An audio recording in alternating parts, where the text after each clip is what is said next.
hee.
Let's see what the hubbub is about. Let's see what all the fuss is about.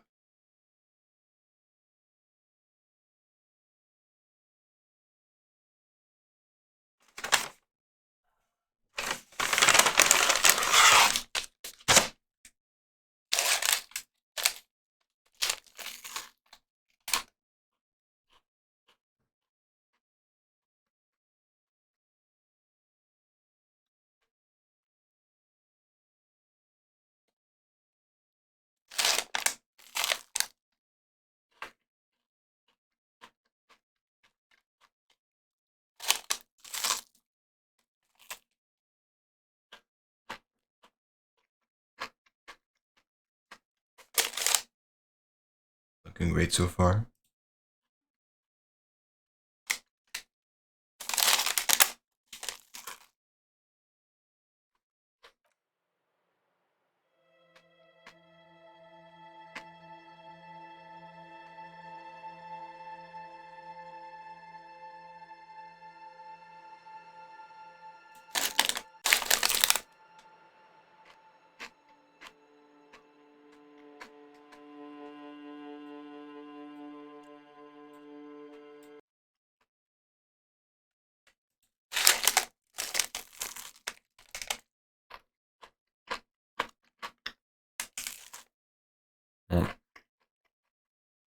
I'll have to try this again.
Hmm.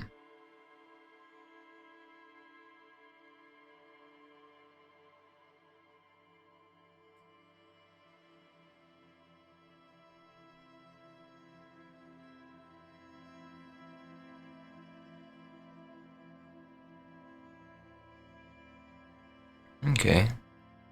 That looks like that looks fun. That looks cool. But I don't think I have enough viewers to do that.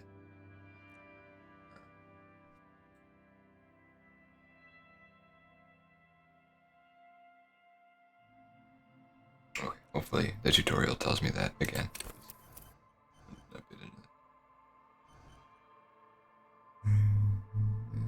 X comes up with original ideas.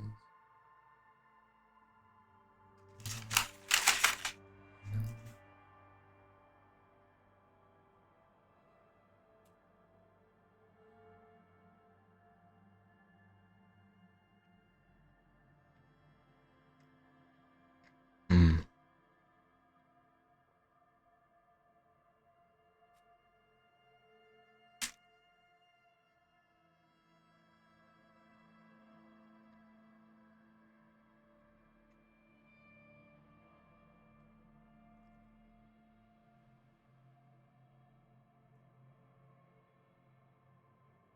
We'll do a bunch of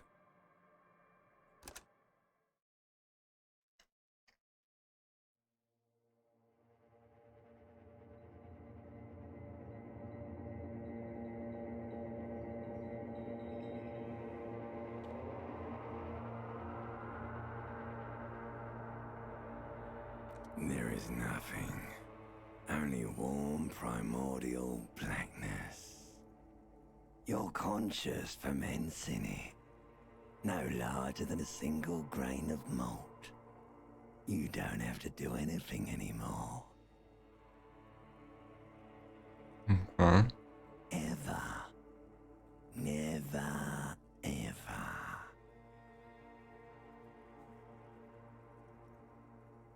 Never, ever, ever, baby. Okay. An inordinate amount of time passes. It is utterly void of struggle. No ex-wives are contained within it. Great. Yes, it is. You got it, sweet brother. Nothing upon nothing upon nothing.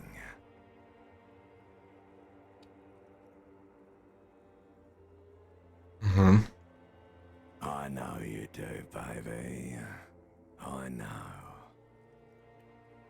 Coming right up, Alright. sir. Smooth passage.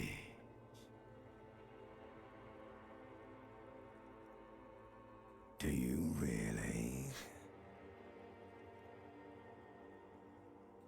You wouldn't like it if I told you what was back there. Limbic Why did you system. think you had to bludgeon yourself into oblivion? Or did you not sense yourself marinating? Poured so much on yourself, got a bit carried away, did we, chef? Okay. Fear and apprehension. You should ask what's out there first.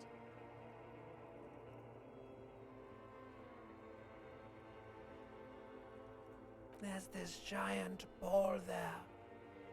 And evil apes. And evil apes are juking it out on the ball. You're one of them. It's basically all just evil apes juking it out on a giant ball. Infinitesimally small. You can't even make out it's a ball when you're joking it out. It's that large. Vying for resources is just a stupid expression you picked up somewhere. A part of the presentation you want to become is this.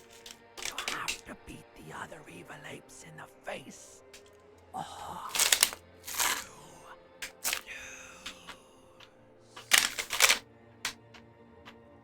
That is sad. yes, it is. And you drowned in that sadness a long time ago. You lost.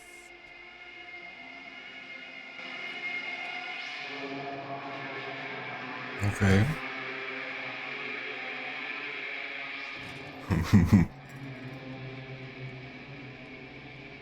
Okay.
A mirror hangs above a bent and broken sink.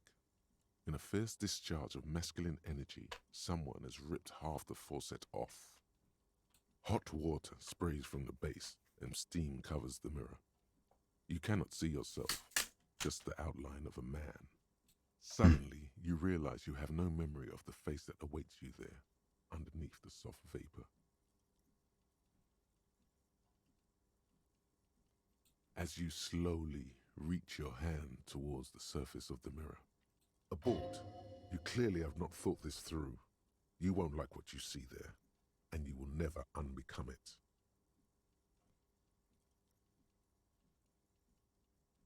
What? Just looking at the mirror.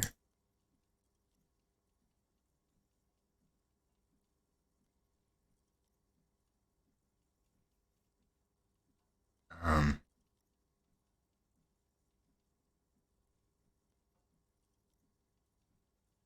Behold. Okay. You have no idea who this thing is, do you? Too late. You clearly have rigor mortis on your face. Or wait, is that an expression? Are you trying to make an expression with that face? Why? Please stop. It's horrible. You're scaring yourself. Oh my God. You can't stop. It's like it's not even voluntary anymore. You have worn that grin into your face and now it won't come off. What does it even mean? What is the emotion you're trying to convey?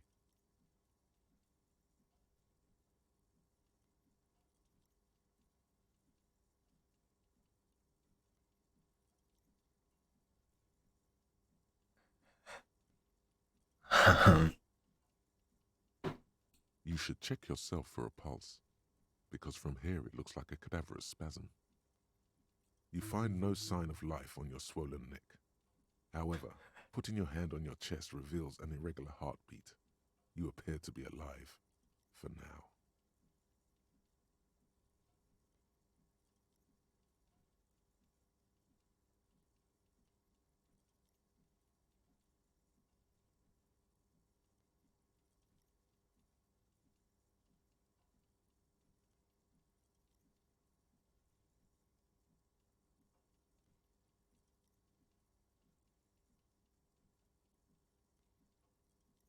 Okay.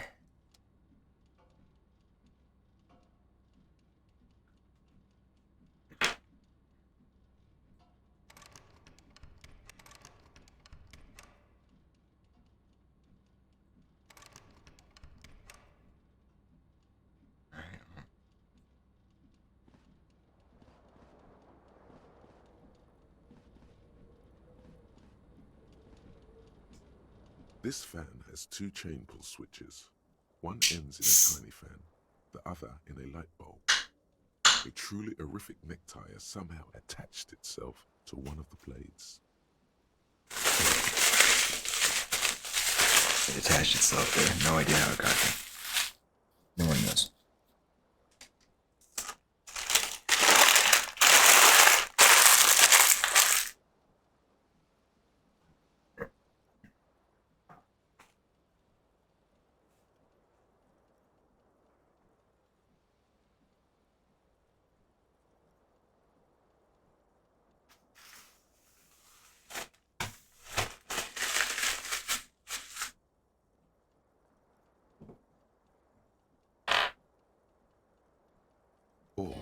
Has it been consigned there as punishment? You feel as though this creature is your friend and wants to reattach itself to your neck so that you may continue your adventures together in this strange world.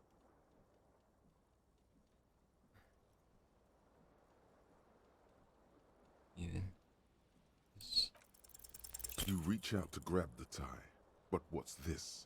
Diffuse, radiating chest pain. Doom comes over you. Man. This is bad. Feels like sharp stones grinding in your chest and keeping you from moving. For quite a long time. Still ongoing. Now is a good time to start worrying. Finally, the pressure recedes. You find yourself covered in cold sweat and trying not to move, hoping it will keep you from dying. The blades come squeaking to a halt. It should be easier to reach the tie now.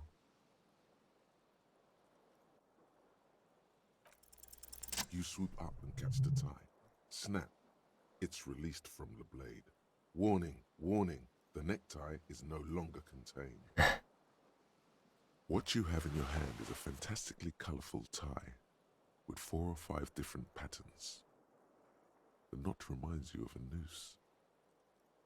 A terrible mistake. Turn the lights off immediately. You can practically feel the photons burning a hole in your brain. It's just a little hangover-induced photosensitivity. Don't overreact.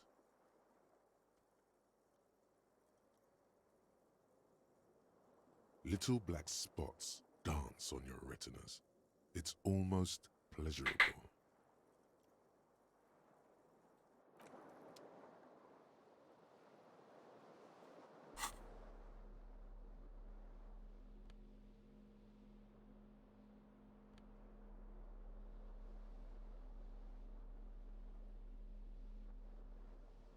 Okay.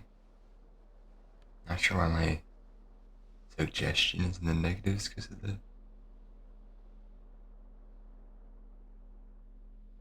Okay.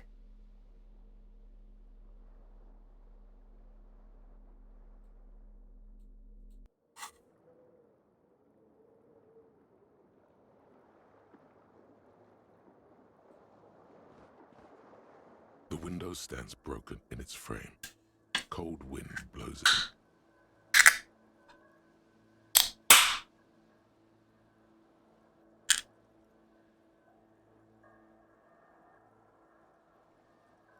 The morning light hurts your eyes.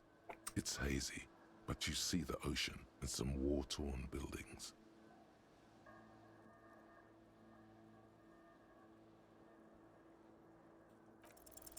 The shards face outward. Whatever broke this window came from the inside.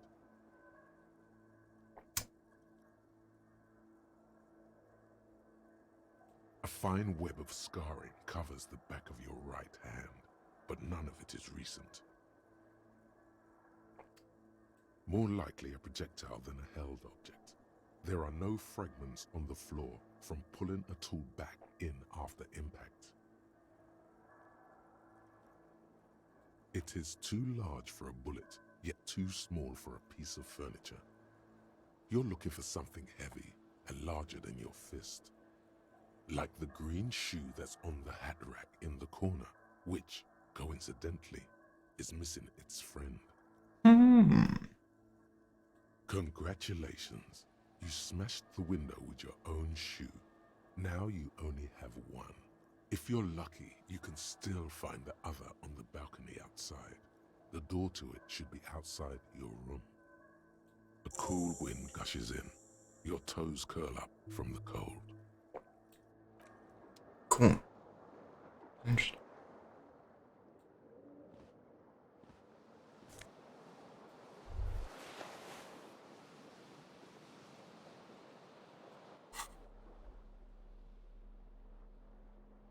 So, chemistry.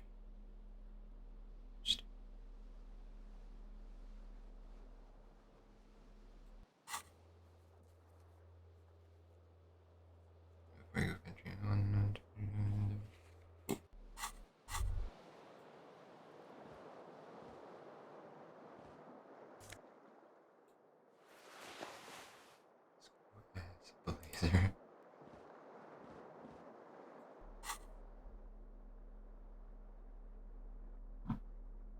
Speed decor.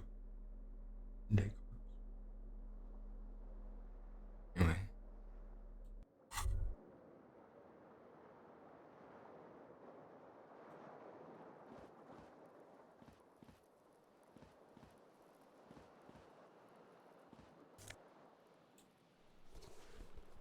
You hear a jingle. Keys are clinking in the pocket of your flare-cut pants. It says, whirling in rags, on the aluminium keyring. There is a single key on the ring. The number 1 is etched on it. It should open the door. Well, considering the fact that I'm on the inside of the room, should hope that the door could open without it.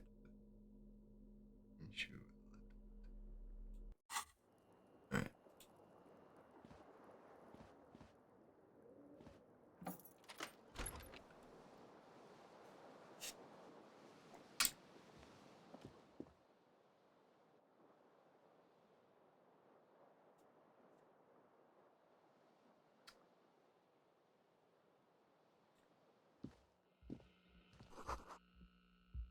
Here's 51. Interesting.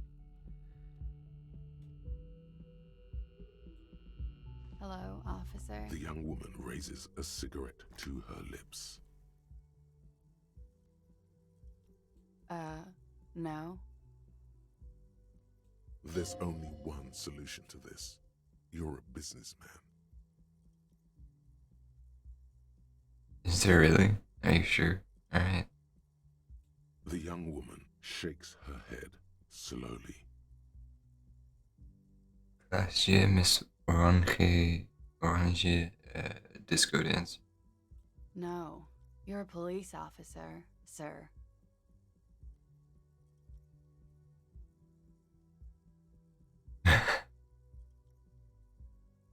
I'm not. Unless you've been shitting us all this time. You've been here for 3 days. On official police business, no less. Couldn't say.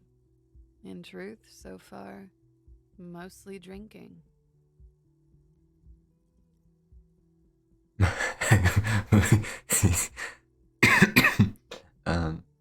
don't think I'm gonna do that one. I think I'm gonna try number 3.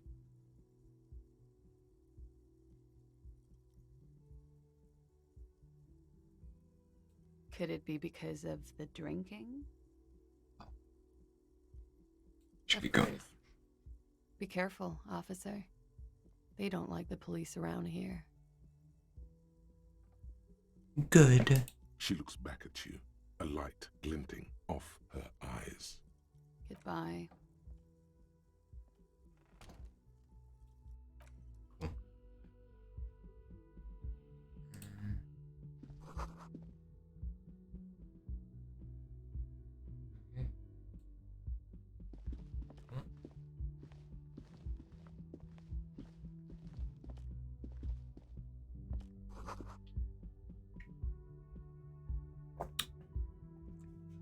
Trompe le monde. This is interesting, for sure.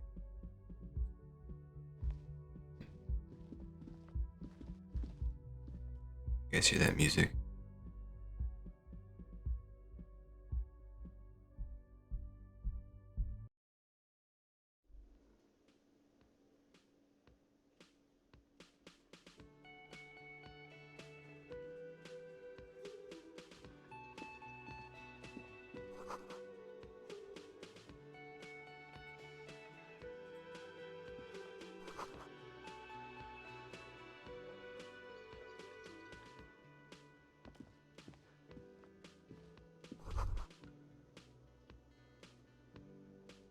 You should totally sing karaoke here, the first chance you get. Your emotions need to be expressed. People need to know your vast, oceanic soul.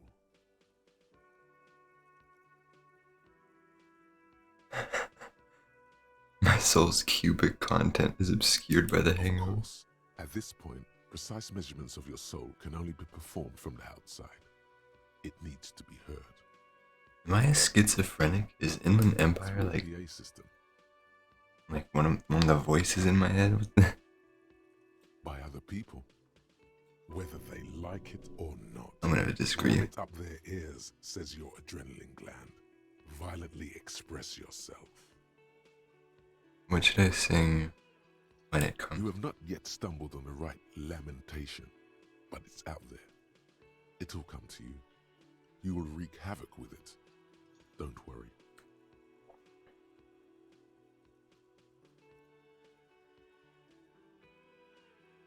Serves them right. Wipe that smirk off their face with your sad, tragic song. Who's laughing now? No one. You have to find something tragic to sing first, though.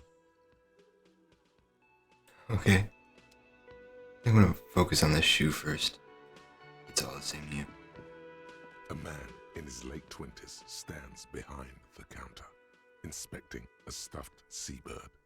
As you approach, he gives you a sideways glance, then looks down again. That was disdain in his eyes. Even now he's purposely ignoring you. Okay, it's 8:30 in the morning. I don't think I should be bar. I'm in alcohol. Or anyone. No one. No.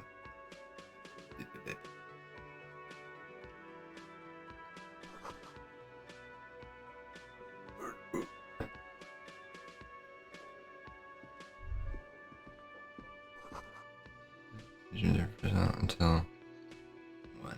Cool. Electric juice certification. Someone's working. Cool.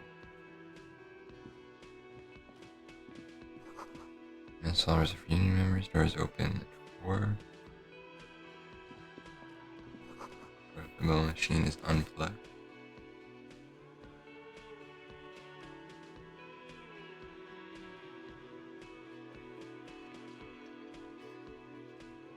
Look closer. Okay. Oh.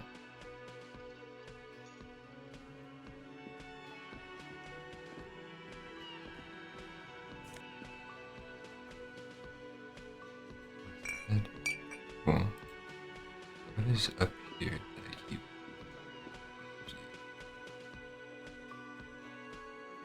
It might be something from upstairs. Just like leaked or something.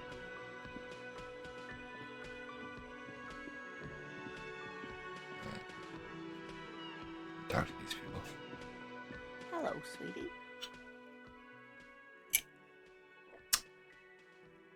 Lena, the cryptozoologist's wife. Cryptozoologist. You shouldn't keep your colleague waiting. Oh. A bespectacled man in an orange bomber jacket is tapping his foot on the floor. Looks like he's waiting for someone. You. Kim Kitsuragi. As you approach, he narrows his eyes and extends his hand in greeting. If an assault were launched on this building right now, if the windows came crashing down and the whole world descended upon you, this man would hurl himself in death's way to save you. You are sure of this, but why? He must be a friend. Shake his hand. Hello, I'm Kim Kitsuragi, Lieutenant, Precinct 57. You must be from the 41st. You realize he's waiting for your name. This is your chance to come up with a really good name for yourself. Get creative. Conceptualize. It's very low. Oh dear.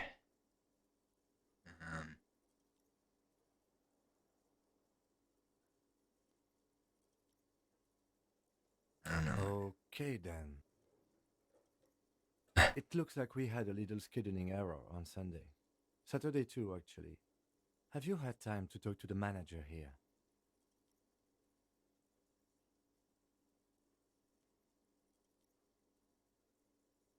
No, I don't think so. We should ask him for a rundown of the area, now that I'm here as well. I understand the scene is out back, right? It also wouldn't hurt to assure him the police are finally here. In full force, I mean. Have you mapped out the initial interviews? At the 57th, we like to prepare an initial list of persons of interest and then just skim the surface, prepare the field, get to know the players. You don't do that? Maybe it's not an inter-district practice. Okay, we'll have time for that after we take a look at the coroner's case. Have you removed the dead body from the tree? Look, man, yeah. Just talk like the dude for the whole game. Mm-hmm.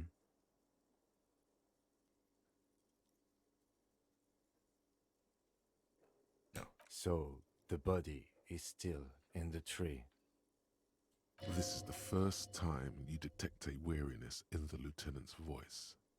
It is obvious he would have preferred for the body to no longer be in the tree. I got, a little something told me. A little something clued me in on that.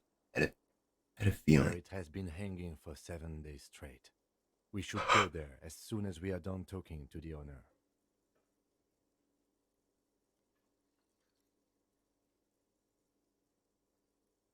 I can't I remember. can see you drank last night and the night before, and that you are still drunk now. But I have seen officers go through worse. Much worse. Okay, but this isn't like your If regular you need drunkenness something and to drink, hangover. there is a general store nearby. But as I said, the dead body should be our number one concern. Let's try and. Boom. There we go. Got the stream back up on the left monitor. Anyway. A painkiller would be good about now. This thing is pulsating with discomfort. Maybe my guy has dissociative identity disorder. So it's like the reason that my guy doesn't currently remember anything is because it's my turn in the host, and one of the other personalities went through all the like police training and whatnot. The best cure for a headache is, of course, morphine. They won't have that, so cigarettes will have to do.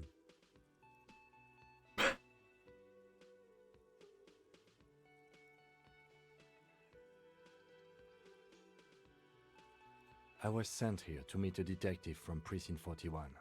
You have the insignia of the Citizens Militia on your sleeve and on your back. I suppose you could be impersonating him. You could have gotten the insignia from the black market or forged it. But for now, I'm going to set those possibilities aside. I'm not from the Inspectorate General.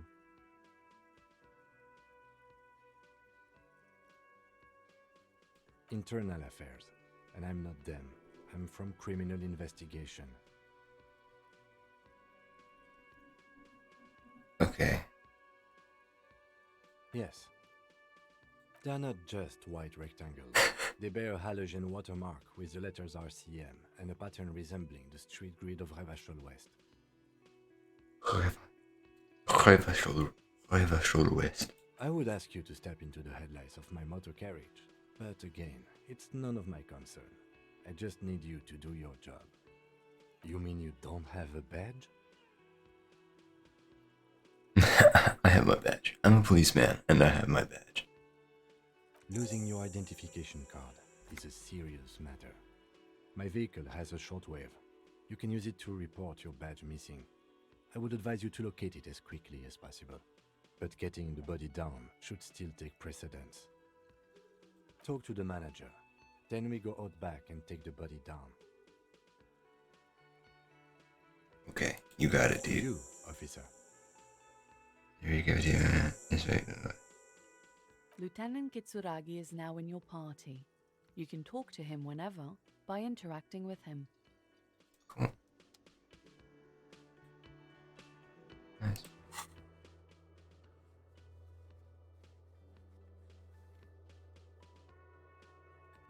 I am going to get my shoe real quick, and I will be more than happy to go do what you're asking me.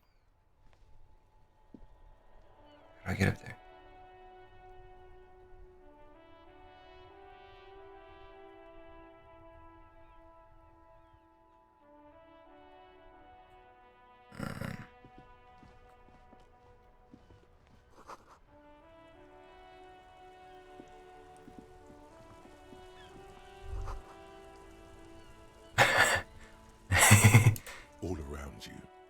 Rain falls on the great city of Revachol.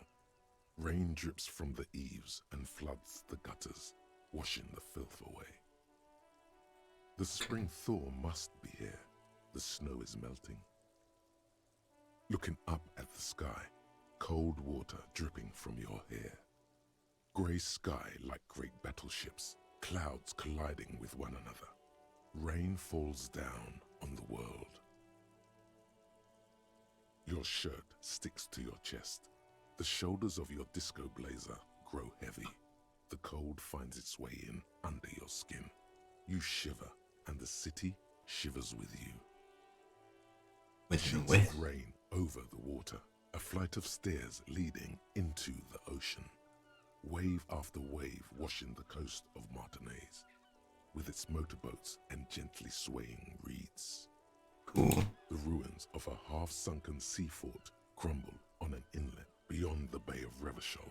Ghosts rise into the sky. The skyscrapers of La Delta, the financial district. Faint golden light seeps from the office windows. So it was not ghosts, it was skyscrapers. Will you ever go there? Will I? No, you are just one of the hundreds of thousands who watch them rise across the bay from Martinaise every day. Damn, okay. Urban Kinda coastline, excited to go there. rain dripping off eternite-covered roofs, cinder blocks left over from half-finished construction, a defunct research and development building once seized by revolutionaries. An old wooden church stands on stilts above the water.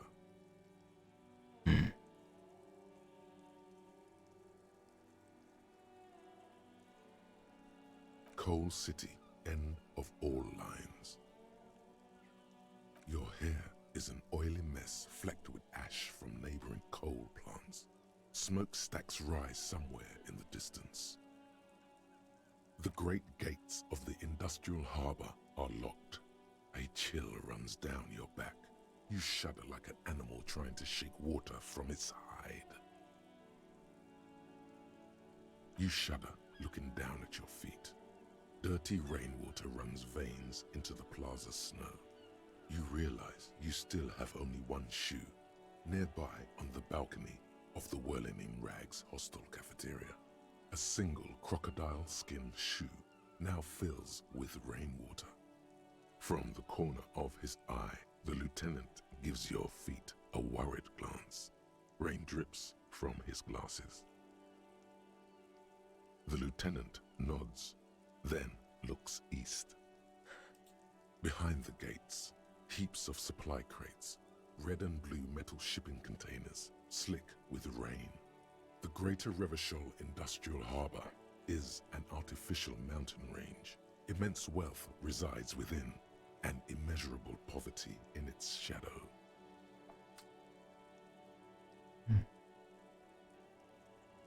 Not too dissimilar from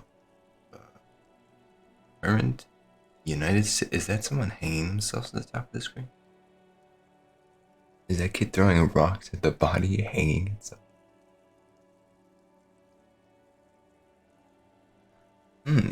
Good game. Interesting.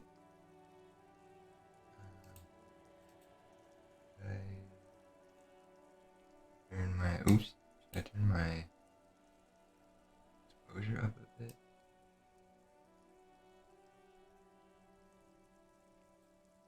Yeah, this looks right. Anyway. La Drusienne, King Therese La Drusienne. passenger harbor.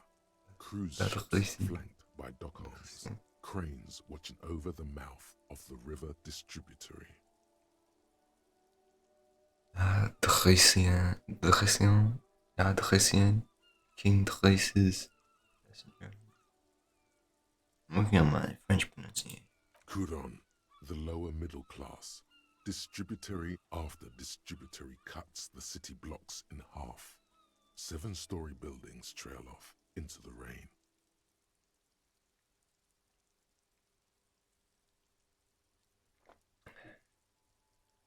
Beyond the A corner. silvery curtain of rain over the houses. The class divide.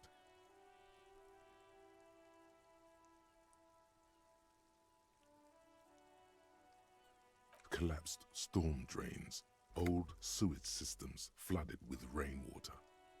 Hidden weapon caches from the revolution. Doors leading down to Le Royaume. The catacombs to which, for 3 centuries, they delivered the blue-blooded dead.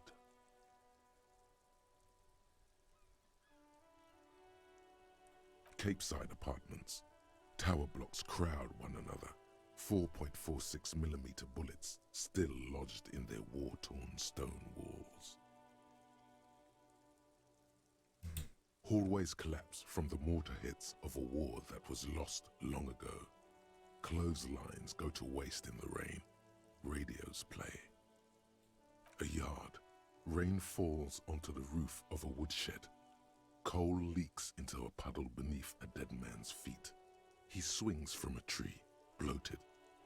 Droplets of rain slip from his cold cheeks.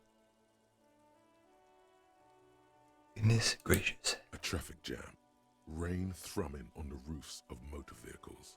Inside, drivers watch water streaming down their windshields.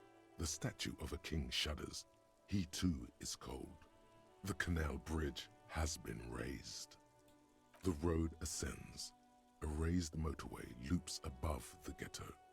Beneath its concrete columns, a sea of rooftops, woodwork, and tar stretches northward.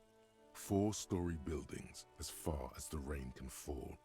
The snows melt in Jamrock.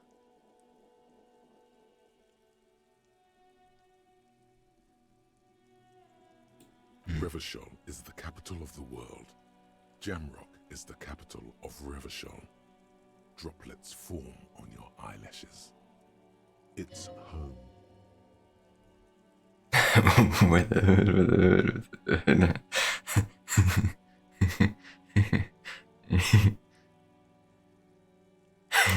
The brother in the cut. Where the wood at? Why did the accent change? To be in Martinaise, where no one goes, at the runoff point of a long-forgotten canal, in the whitest part of town, in the shadow of the day the revolution failed.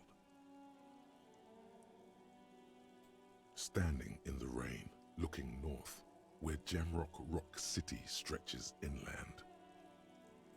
In the rain-swept distance, above the rooftops of Jamrock, a repurposed silk mill stands perched above the motorway exit. Precinct 41 hunches in the rain.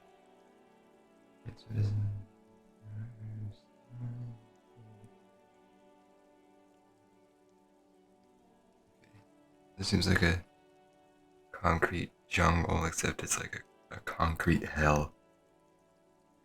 Very much car dependent infrastructure. This is just like if you took precisely where America is headed, but then you just set the location to France for some reason, and that's what this world seems to be. South is where Jamrock and Satellite officer Jean Vichmer rushes down the precinct stairs, umbrella in hand. It's unopened. He doesn't seem pleased about the spring rain. On the bridge, officers Torsen and McLean are standing guard. Torsen wears jeans and a fishnet wife beater. Satellite officer Vichmer passes by, and the young man remarks to him,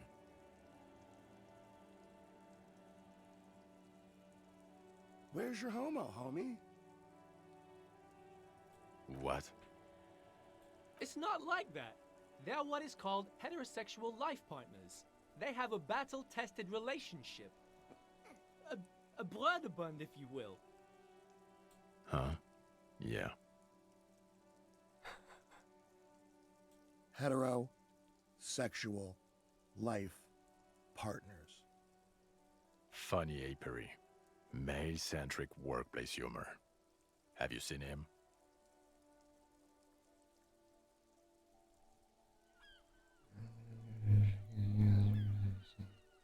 Is there something wrong?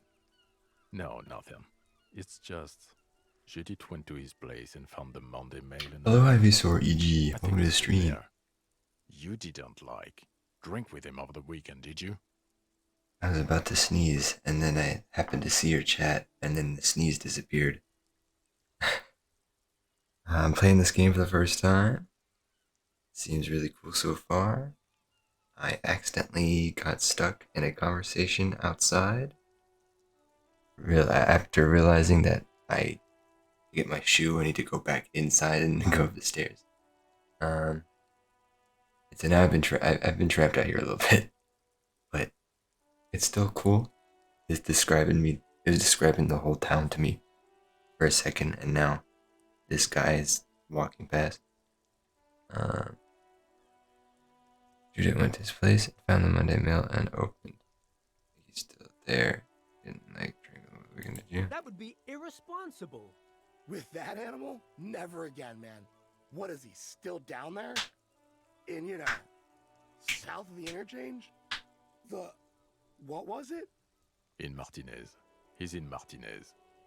Your vision blurs. Isn't this Martinez? Face with your hand. Hearing the whispers of the city while rainwater fills your single shoe. Yeah, exactly. Exactly. By the way, if anything's up with, if anything's not good with the audio or with the video, or anything lagging or jumping around or whatever, just let me know and I will try to fix it. But welcome to the stream, Dragon Garland, as well.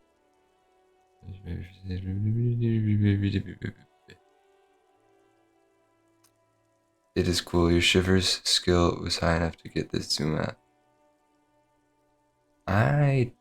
That's really cool, actually. I didn't even realize I did something to get a high shivers thing. And your esprit de corps to get that dialogue between Jacques and Machina. Nice. Your sight clears. So your decisions do matter then, I guess, or at least what you pick up and interact with. 'Cause I think the only thing I did to get the esprit de corps or whatever, esprit de corps or however it's pronounced, I think the only thing I did to get that up was just putting pants on. That's awesome that's fixed up. Collision aerostatics hang like abrasion under the cloud cover way up there where rain forms, rotors, flutters, and layer cyclers. This rain will not let up anytime soon. You should get a raincoat. There's a freight to the east. They sell them there.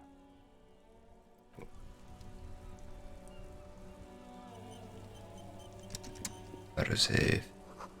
Pigs go home. The street name is illegible. Okay. Let's go back inside. Get a raincoat some other time. I just want that shoe. It's gonna be real soggy and gross by now. But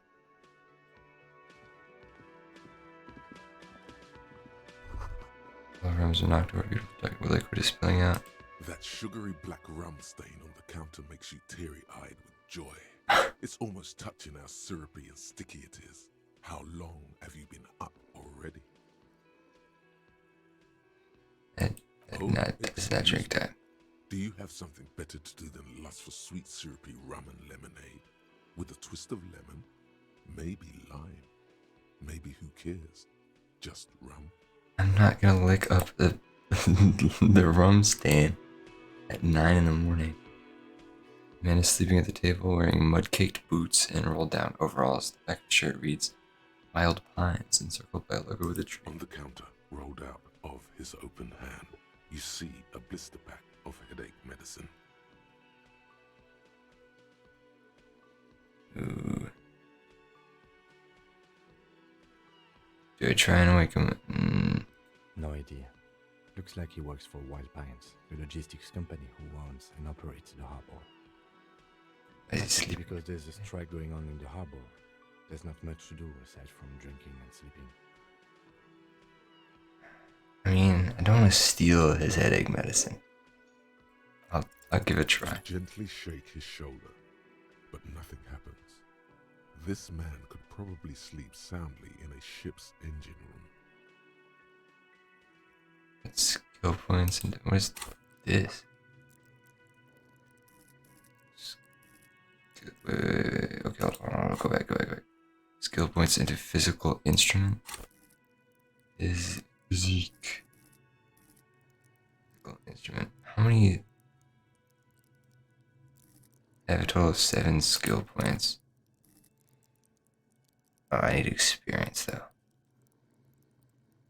Right? Oh, I have 7 on Inland Empire. Physical instrument, I have 4. To get more, I need a lot more experience than I have. So I'm not waking him up, basically. I'll just take the does books not then. mind. You probably need them more than he does. Yeah, at the Just moment, picked up probably. some magnesium. This item is stored in the bottom left corner of the screen above your character portrait. Use magnesium to heal your morale if you have morale damage. Okay.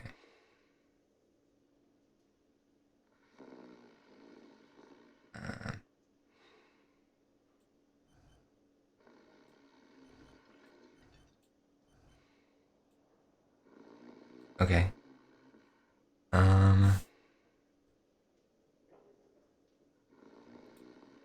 Let's look at this sign, I guess.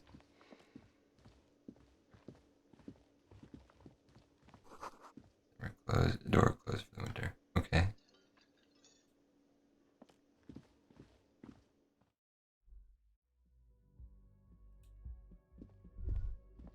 That's the wrong way. How do I get to the back? Nothing on the front page rings a bell. Strange. Okay. Oh, I can use the scroll wheel to zoom out. That's very helpful. You should pick that fat, juicy cigarette butt from the tray, light it up, and smoke the living shit out of it. A smoker? Who knows what you are? A monster, a murderer, the gnome of Jeroma? You feel like a smoker, especially when you look at that juicy, succulent, seductive cigarette stub, still smoldering deliciously. She broke it at the filter. I can't smoke Very that. astute of you. This renders it ineffectual. You should look for a whole cigarette, or better yet, an entire pack. Strike that. A carton. Make sure they're all healthy and able-bodied. Then smoke them all. The idea seems to make your neck expand. Suddenly, the garish tie feels very snug. Or Odd. you could not do that. No one is making you.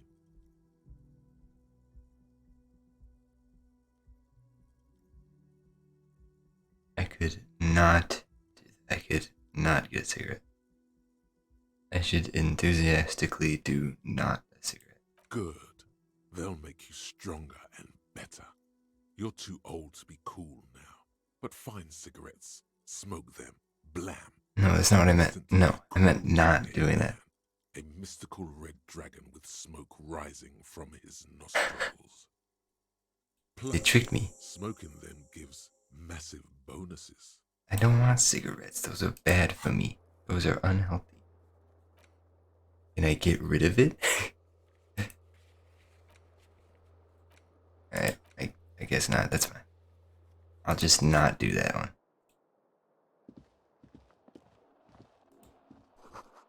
Something on the table. Okay, can I pick it up? Money. Alright. 40 cents. Let's go. Shoe time.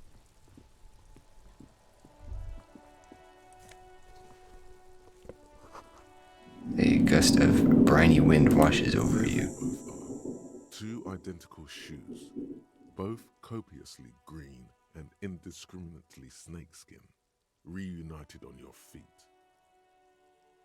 It's pretty clear a normal cop is not what you are. Alright. Easy with the sarcasm and smart alekiness. Composure. Good. They're balanced. Comfy. Feels like the only good thing about you right now, truth be told. Ooh, even though it is filled with water.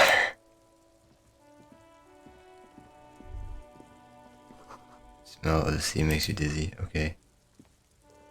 Worry not, buddy. We're going back inside.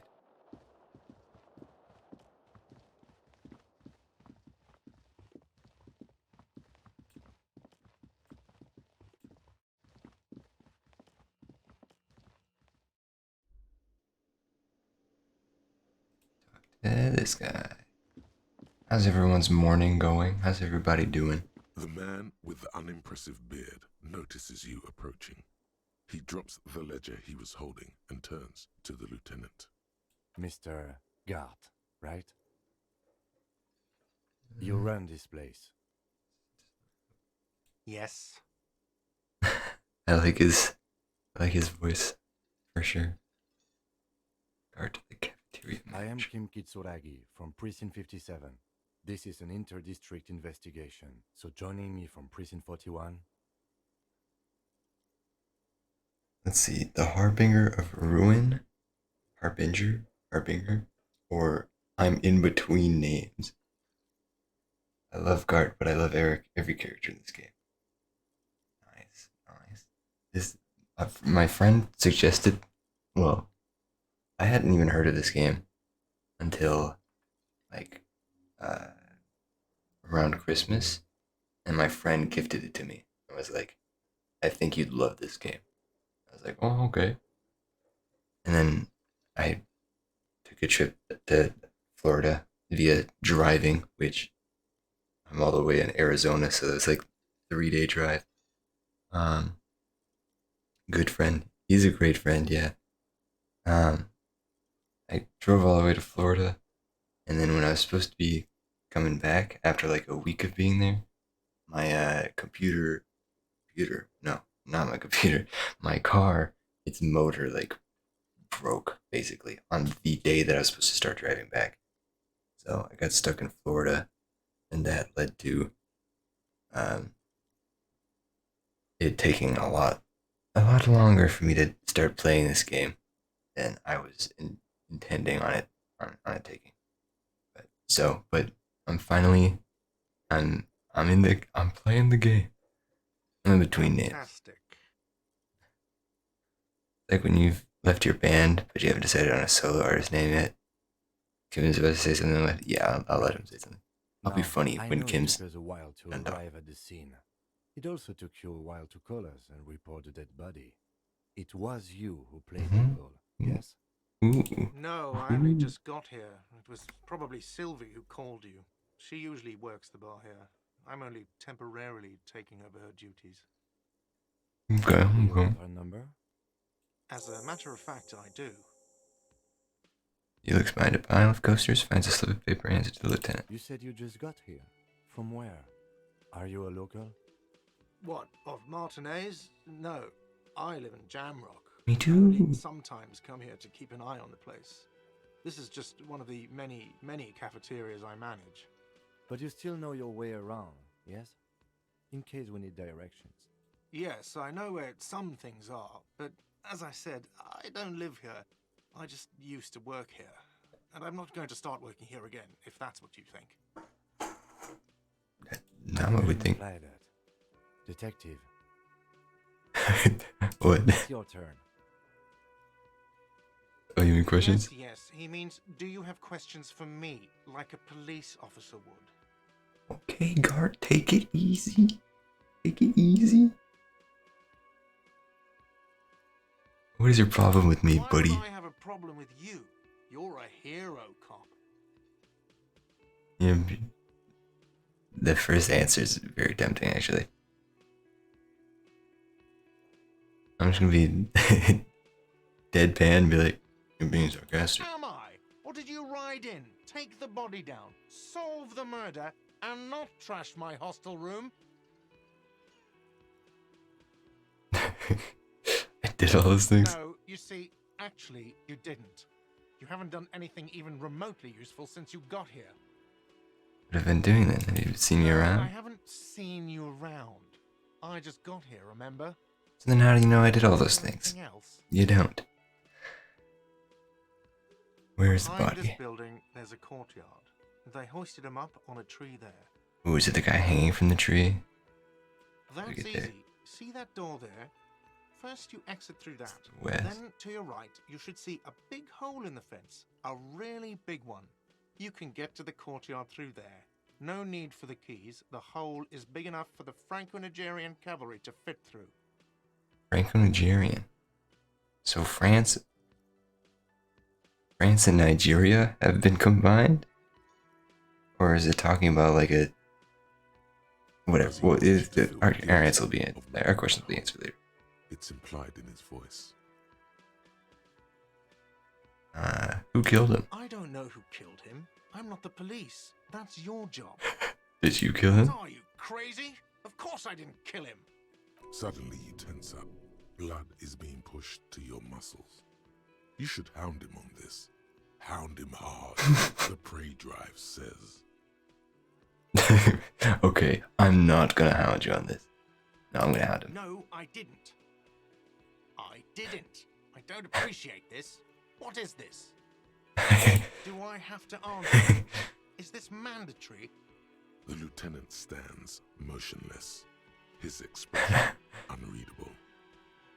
What are you, an idiot? I told you I haven't killed anyone. Anyway, have you killed someone else? He ignores you.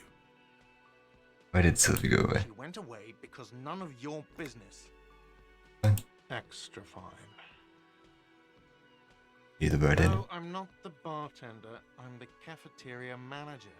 He's very animated all of a sudden. This is clearly a tactic for him. What's the difference? I have 3 cafeterias I manage. 3. Get over it. Okay, that's all I got. Let's go. Not so fast. You owe me 130 real. No one is saying the multi-pattern necktie you found tied to the ceiling fan can talk. No one. It must be merely imagination. But... Let's bail! Time to push the eject button! Sounds like a responsibility! You don't like those! I'm thinking he is a paranoid schizophrenic. No. If his necktie is talking to him. It's madness. Just talk. What's real? Excuse me. You owe me 130 real. A mock aristocratic accent. The IIR, or Inter-Isolary Real, is the global reserve currency. Whatever part of the world you're in right now, it's safe to assume he means you owe him some money. Well, good thing I have 40 cents that I picked up upstairs. Street cred.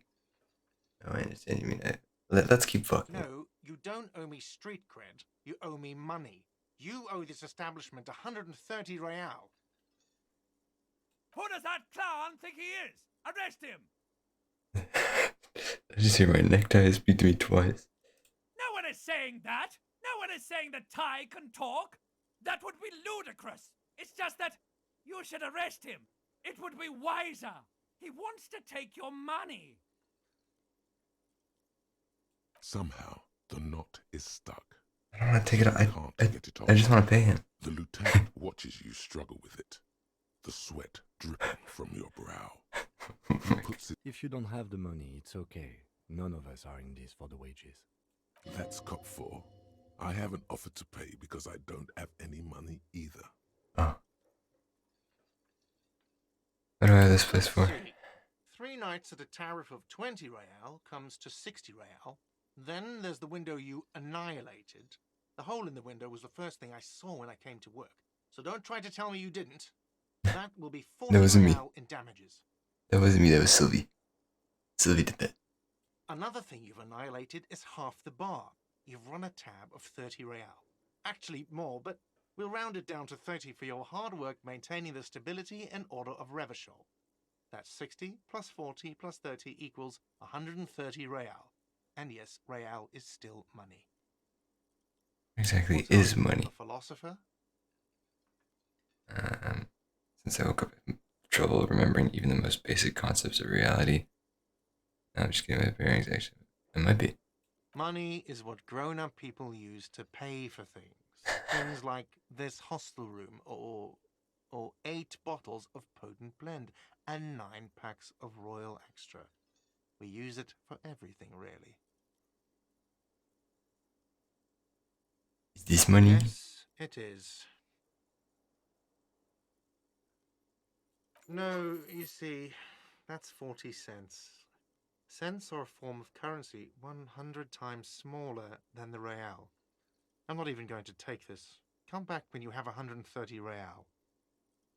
Okay. The cafeteria manager stands silently. But he did take it. What the fuck? Give me back my 40 cents.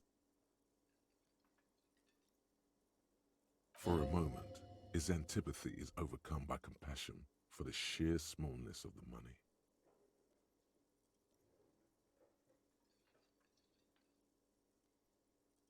He demonstratively suppresses a world-weary sigh. What happens now? I'm sorry, but he has to pay. I can't let him stay here any longer if he doesn't. If he doesn't have the money by tonight, then... Shrug. Officer, maybe you are better off working this from home for now. You live in Jamrock, right? It's not that far away. I don't remember where my home is. You really need to take this up with your station. I have a shortwave radio in my car. Call them, ask for assistance. We have to get this investigation started now. Good luck. Okay. By the way, where is home? The address is coming up blank, and this place sure isn't it. I really don't remember. You've been at this hostel cafeteria for only 3 nights. Where were you before? You had to be somewhere. You don't really know, do you? I just know it's south because it told me when I went outside and looked around. I don't smell. South, maybe.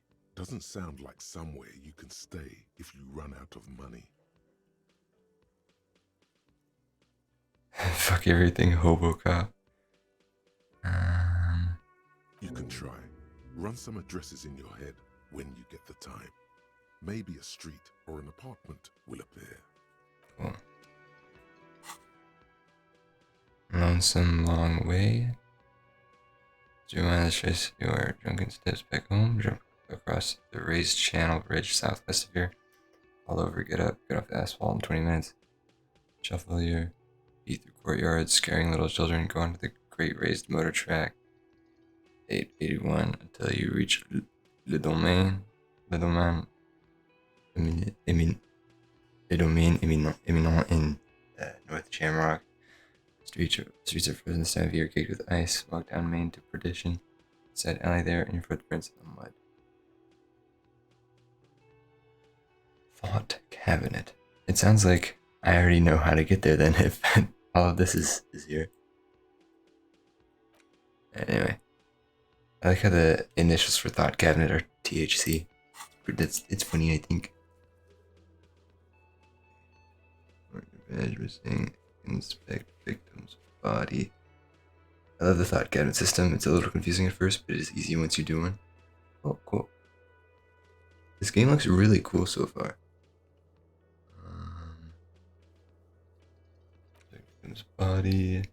Made the call reporting the crime. We should do an events. Idea where to start collecting with anyone. Call Sylvia. Sylvia using Kim's short wave to ask whether she can call.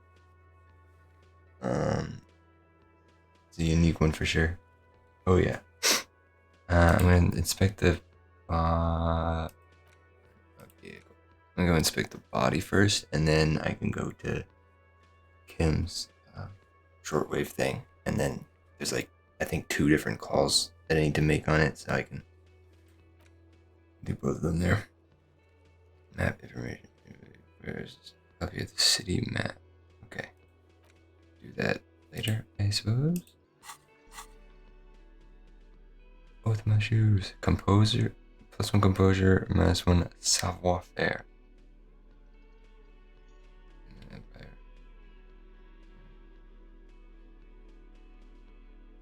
Alright. I've got -2 savoir faire at the moment. Got both shoes. Yeah. Went out on the balcony upstairs. Sneak under their noses. Stun. Immense. Panache. Panache. Yeah, I don't know like any French. Or what words are French and what words are English. So Anyway, I'm sure that's not terribly important to understand this game, but it might be less painful to listen to me attempt to pronounce things if I knew how to.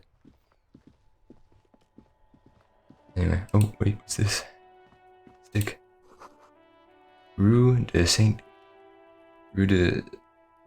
Ghislaine 8B.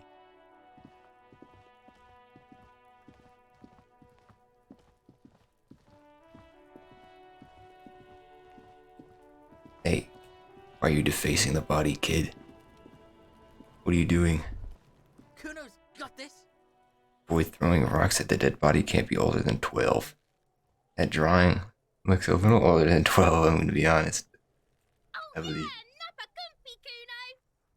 Kuno S. Napa Kimpi. On the fence. Hey kid, a word, please. Please, please. Shouldn't ignore you. Love it in the dick. Oh my.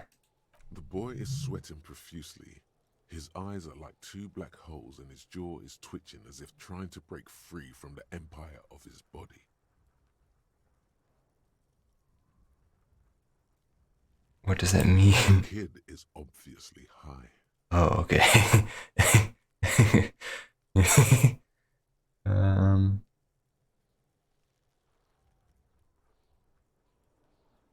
You can be high, I don't care. Stop using slurs in my crime scene. Pig. Shit's coming up strong. Throwing rocks. What on earth does that mean? Shit coming up strong. That sounds good. Joyous. You should hang out with this kid and see what that juicy shit is all about. Hang out with a kid? Why is there one named Kuno, one named Kuno S? Yeah. Wipes sweat from his brow and sends another rock flying. The fuck? Does Kuno know what a rake is? Kuno's not a kid. You wanna hang out? I'm not a narc. I have questions for you. Alright, entertain the Kuno. Show me what you got. What you got there? What you got, huh? Show me what you got. Jesus Christ. Also, I like how he refers to himself in the third person with the word the at the beginning as well. Damn, Criterion Channel just tweeted 1, 2, 3, 4, 5, 6 tweets in a row. All just back to back to back. My phone was like blowing up for a second. I was like, oh, maybe the group chat's going off. No, it's Criterion. I love Kuno. He's a character for sure.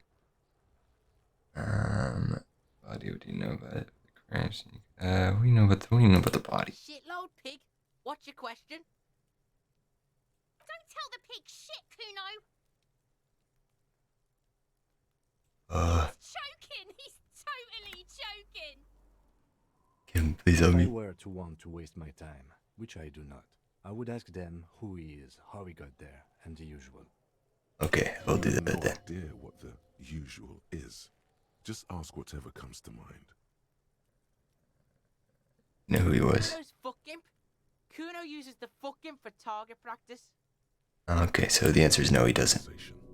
Very strong. You should be this stoic. You know how I got up there. Probably climbed. Kuno was busy down the road when that shit went down. Didn't see having. You heard Kuno? Kuno wasn't even in Martinez. Kuno wasn't in Revachol. Kuno wasn't regional. Okay.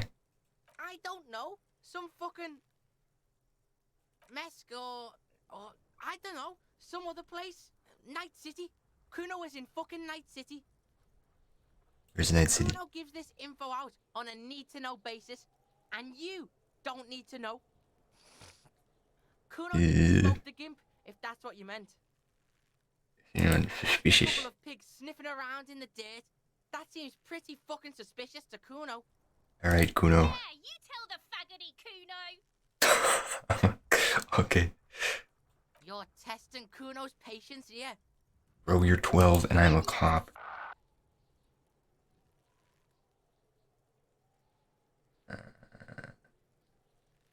Right, pig? This is where Kuno plays with his little wooden choo-choo. What do you want with it? Yeah, whatever. Kuno doesn't give a shit. Spits over his shoulder. Then looks. He spit over his shoulder. He went.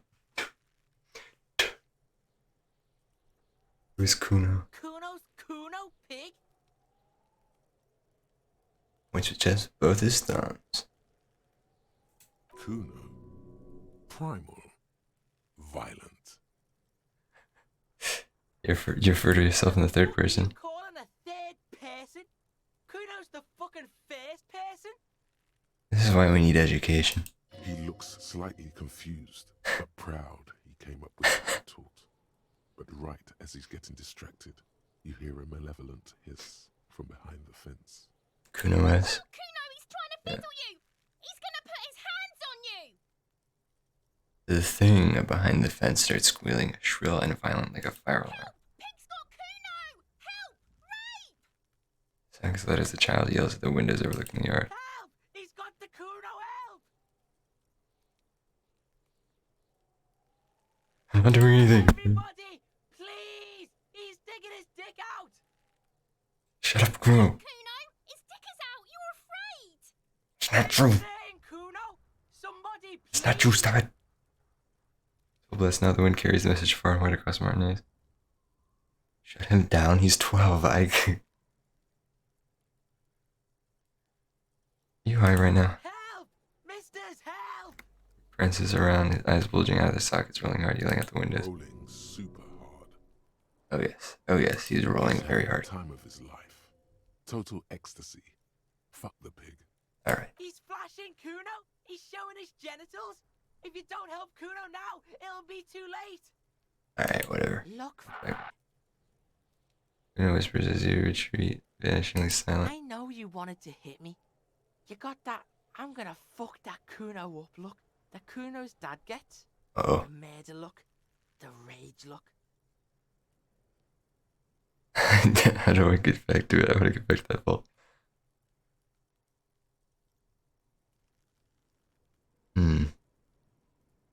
I didn't act on it, it was just fantasy. How do I get back to it? Let me get back to that thought. You know that, you can see inside my head. My mind can... Maybe number 4 will freak him out a little bit. Or maybe he'll just keep fucking with me and think he's epic. I can. Kuno can Okay, he just thinks he's smell epic. that violent shit.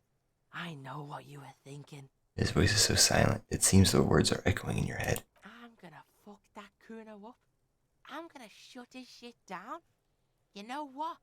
You should have hit the Kuno, because now Raises his voice again. you're nothing. You're a joke to Kuno. Kuno laughs at you. King Kuno! The Right, whole kid. charade was about establishing dominance over you. You backing up means he's succeeded. I don't give a fuck. Turned you into his prison, bitch! You're gonna be in this shit with Kuno! Bet. No, you're not. We can just leave. Bitch, you're gonna be in this shit with Kuno forever! The hippo-headed critter doesn't let him finish. I'm just gonna leave. I don't give a fuck anymore. Smells like spoiled meat and curdled dairy. A human being decomposes. Okay. Over here I go. This kid's ladder is rickety but still climbable. Alright. The corpse looks at you with bulging white eyes. The face around them does not look human. It's swollen and ready to burst. His lips are fish-like, and his Ew. tongue like a ball gag in his mouth. Yucky. You Grody. seem to be holding your breath. A cargo belt twists his neck at an unnatural angle. The body below appears stiff. It's letting out an ungodly rot. The smell seeps in, even through your clenched nostrils. That's really low. Alright. God, what is that? Why is it so bad? Okay. It's okay to throw up, officer. No one is judging. Wait, is it- He's about to blow! Cop's gonna blow Kuno! Good God, you are annoying. Kuno is. Get your own name, buddy. So if I fail this one, then obviously I just throw up. But I don't see what good would come of letting go of my nose anyway. Like if in the, 17% chance that I like pass it. I don't see what good would come from that anyway. So I'll simply turn away right now. Someone's trying to grow herbs in this greenhouse. Cool. Oh, there's that little kid. Napa Kimpi. Kuno, the pig's getting pretty close to me. Come to snuff my shit out, I think. Looks like it's time for me to go, Kuno. Pig's come to take me in. She means it. The fear is real. Just want to ask you some I'm questions. going away for a long, long time, Kuno. Going away for life. Kuno doesn't give a fuck. He's throwing shit at the body. He does not give two shits. Fuck are you trying to pull, pig? Yeah, those strange words you use, girl. From the woods, good Davidu. You don't want to go there with me. You don't want to see what I've seen. What language is this? Don't be traumatizing her. Get the fuck out of here. No. I'm going to continue talking to her. Before I squeal, pig. Child, converse with me. Murder was the case they gave me. She has almost vanished behind the fence. Only the top of her head remains. Alright. I'll die before I squeal, pig. She has not been useful so far, but I want to see all the all the options. Shit. Fucking mind games. I'd rather die than squeal. Right, Get the fuck out of her face. You got done. Talk to me. Alright, one last thing, and then I'll go back to you, Kuno, maybe. You don't want to fuck with me. I got my hands bloody. I'm not here, pig. You're not seeing this. You can still see the top of her hat from behind the fence. Okay. It's success. Alright. This is over here.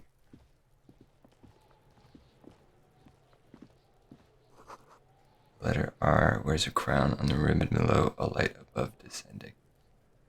Okay. Guess that's a company. You got anything else to tell me, Kuno? Kuno care?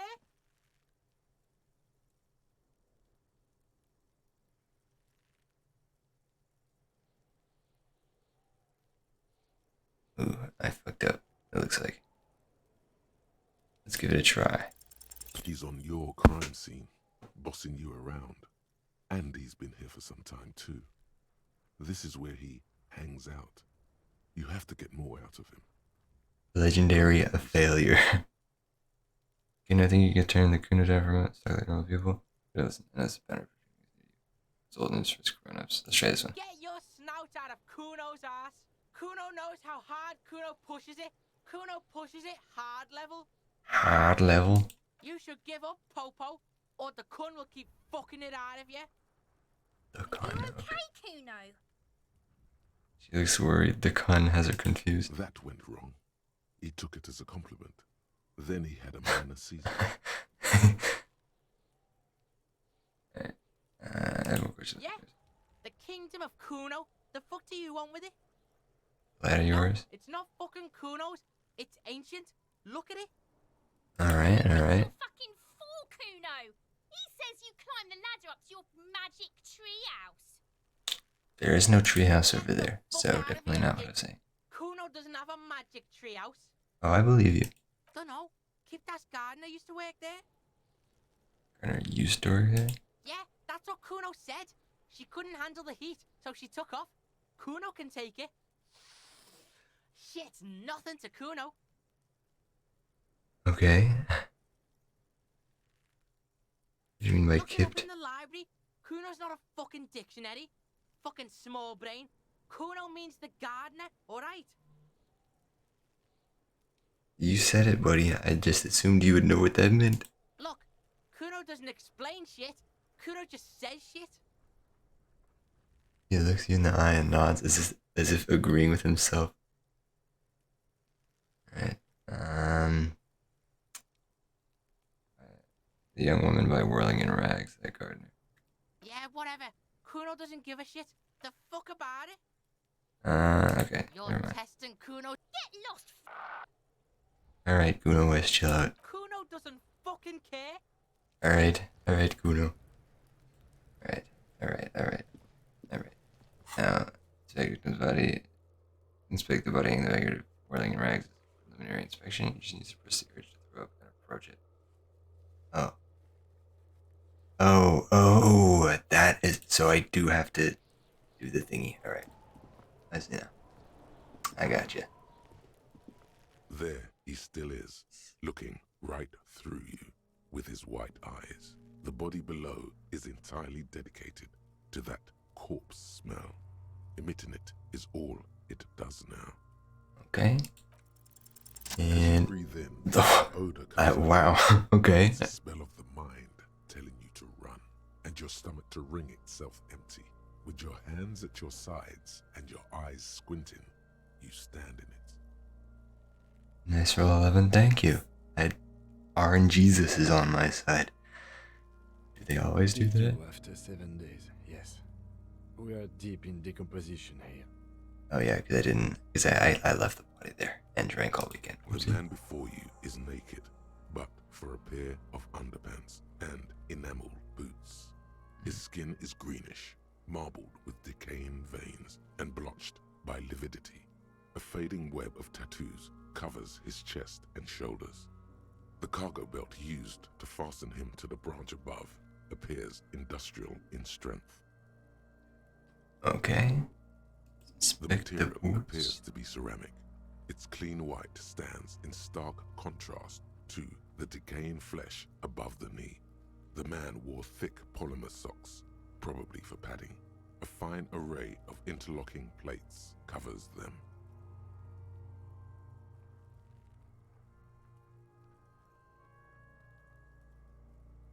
Okay. Delicate and fragile, they feel alien to the world around you, out of place somehow.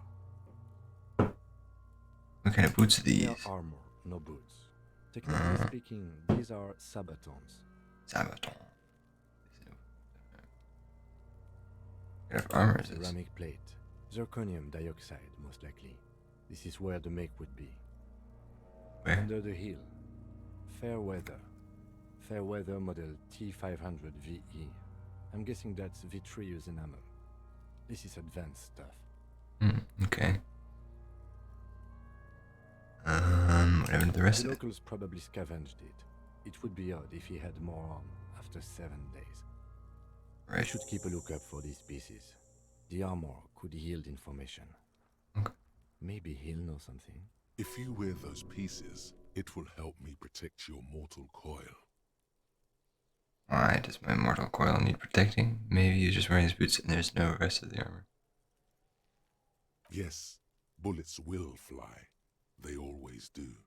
And the coil is fleshy and mush and permeable. Cast it in ceramic shell. Resist death. Okay. I mean, I know he wasn't just wearing boots and nothing else, but would it be would it impede the investigation if I took the boots and wore them? The sabatons dangle off the man's decaying form, ageless and synthetic. It is. Looks at the place. It's expensive. Lieutenant draws a line in the condensation on the ceramic with his index finger. We've requested similar material for our tactical units for years now. The constabularies deemed it too costly. Constabulary. In that time, we've lost 6 men to semi-automatics. What are we talking about? Full set, about 4 years of wages. Ka-ching, baby. Ka-ching, do you mean let's not log them as evidence? Let's steal them? What was that constabulatory before? You need to push some buttons if you want to recruit the lieutenant in a conspiracy.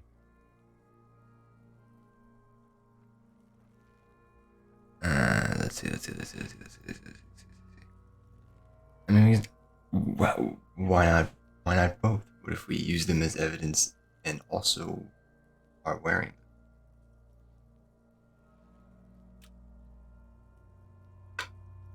That sounds like a flawless plan to me. Sounds like no way that could possibly go wrong. Surely no detective or cop, if they were to hear me say that, surely they would not think, wow, this guy's an idiot. Let's see. Mandatory is dragging their feet. Why not start ourselves? Before more good men die. Let's try that one. So they don't get shot in the foot? I think our extremities are fine without a dead man's boots. Alright, okay. Oops. Well, no one said it would work. Alright. Back to detecting now. How could this man afford such expensive For us hardware? to find out. My initial report on the area suggests he was a security guard for the harbor company. But that's just hearsay. Initial report? Just something I scraped together from my station. An area report on Martinez. I'm sure you did the same.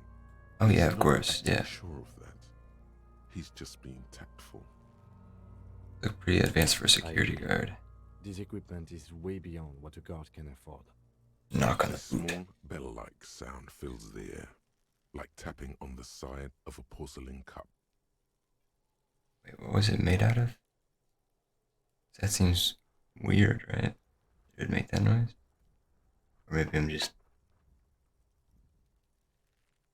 Oh no, it's ceramic. So I guess that makes sense.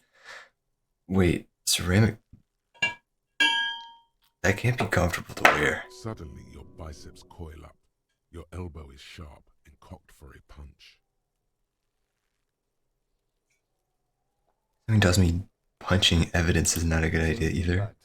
This material is a kinetic redistributor. It spreads kinetic energy horizontally, from plate to plate, dissipating it entirely.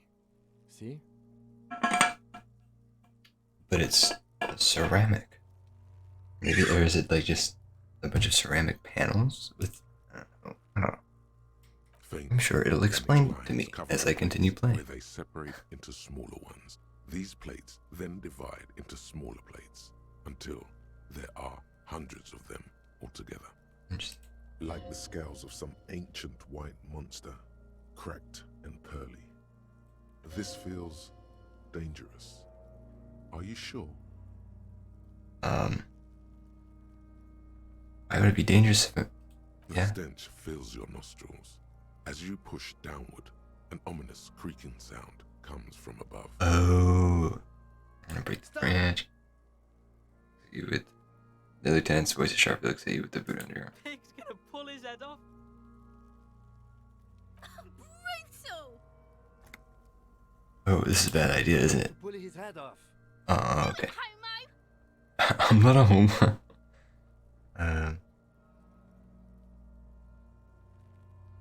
What was that, Yes, right? that's what I said. You'll compromise the coroner's case if you do. So please, don't. Okay, What well, are you trying to achieve anyway? Why are you hanging on to that boot?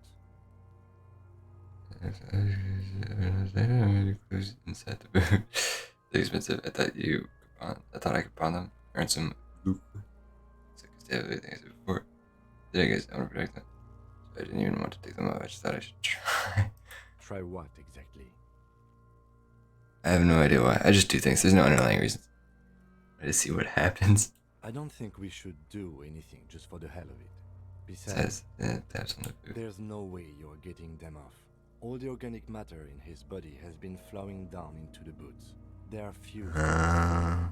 Why do you think the locals haven't scavenged them yet? There might still be a way to peel them off, but first the body needs to be down. And second, it would probably be better if the lieutenant wasn't around. I'll refuse for honor. You can pay the hostel bill in honor points. How many honor points have you collected? Processing will take care Whatever of it. interfacing. The situation in the morgue, it will yield nothing.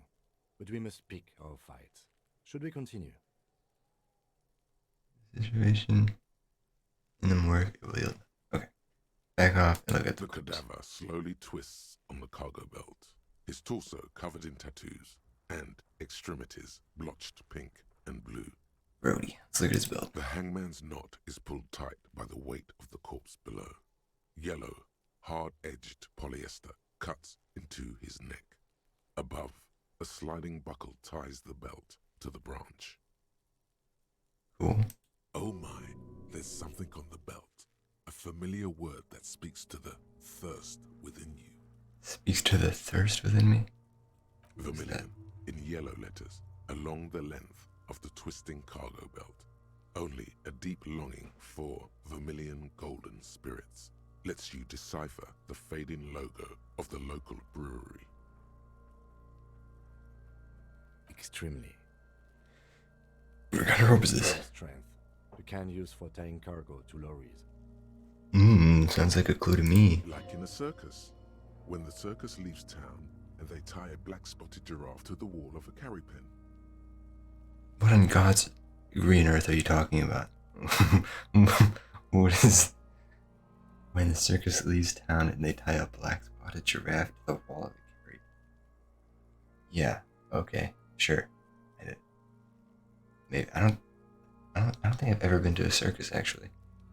So, I wouldn't know if they do that or not. I guess they do. Surely Inland Empire would not lie to me. A harbor, like in a circus for transporting black-spotted giraffes? I can't come up with anything other than harbor. Let's say like in a harbor. Yes, it looks like they use whatever was on hand, paying no attention to not incriminating themselves. Sure wanted him to stay here. The supplies seem strong. I think even get him up there. The brief suggested as much. Politically motivated by the ongoing strike. Did you not get a briefing? No, they made a friend to brief me. My post is undergone total annihilation of the remains of my life. It's really not a briefing. Then you should ask me the first moment we get. Okay, maybe I will then. Sure wanted him to stay there. The polyester seems strong. It's not merely polyester. It's steel reinforced. Oh.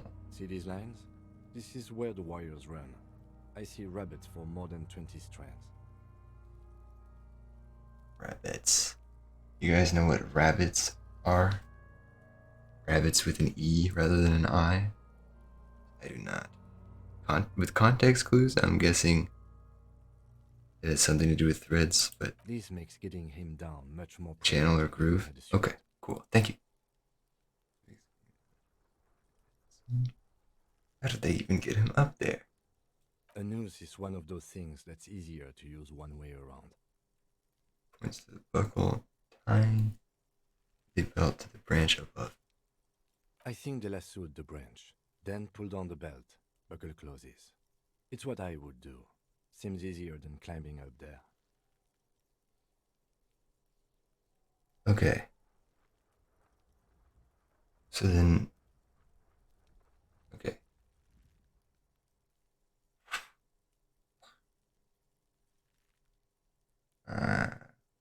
Okay. But then if the part that they had to like pull to close up the buckle is this high above ground, then like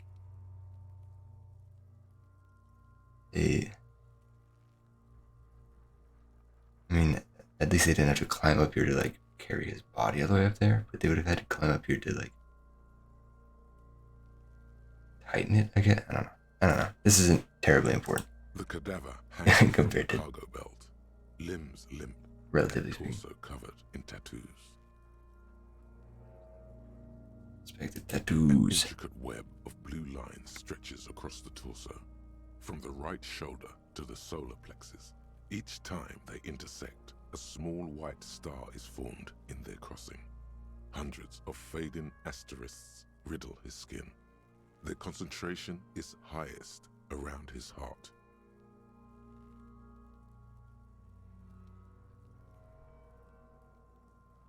His corpse is marked by stars. Why is this the only option? The whole mind be marked by? And heartbreak. Thank you. Fist clenches suddenly. It'll also be riddled with disco. It'll be riddled with disco. Head is creeping on the tattoo. Already, most of the canvas that's holding it has darkened. Now, it disintegrates slowly, letting out a stink.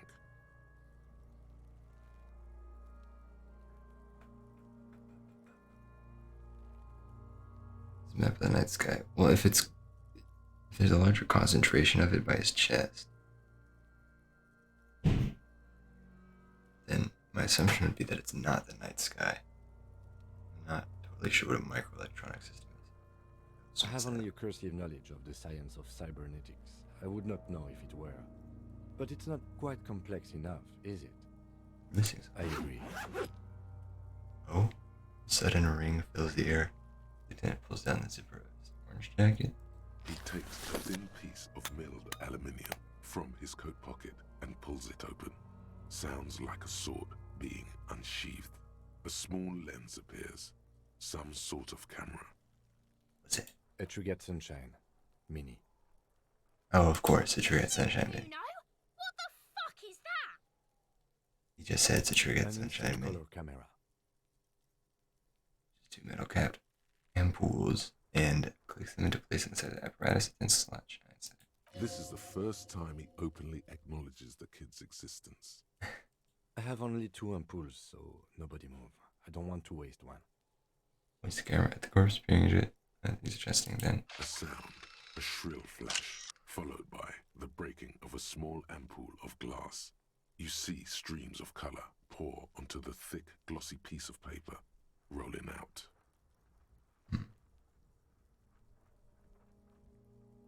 Interesting in case we need camera technology. We're trying to put on it. Color proof cup. Machine. Yes, it is pretty cool, isn't it? It contains insight to the victim's person. By his build, I'd say this was a man of physical violence.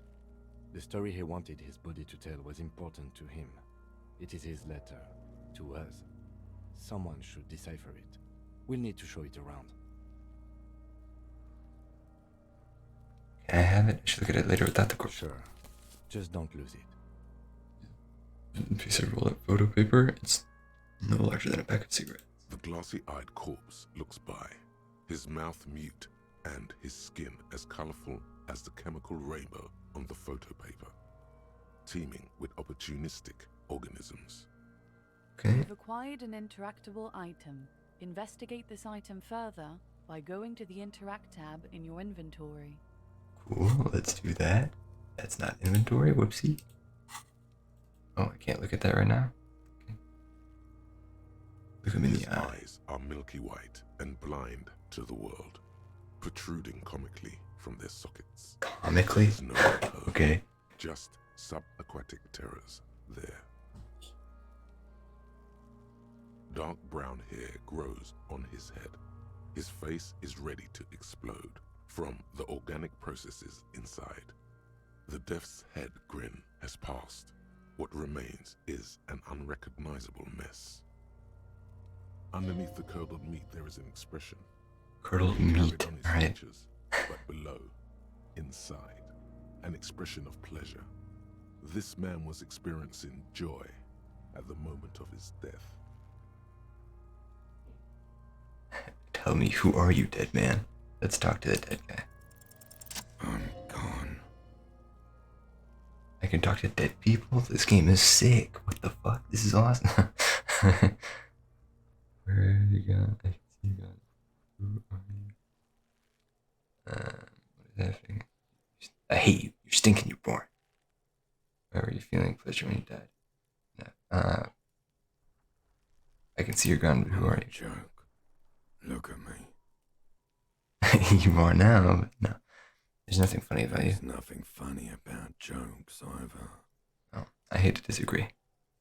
A killer. A motherfucker. And a killer. Okay. Tells one to no one. I'm a killer? And a motherfucker? Weird. Another question for Go you. ahead, Cobbo. Cobbo. Where have you gone? Into the wild pale yonder. Where is that? What do you mean, where is In the that? past. Way out in the west. Okay.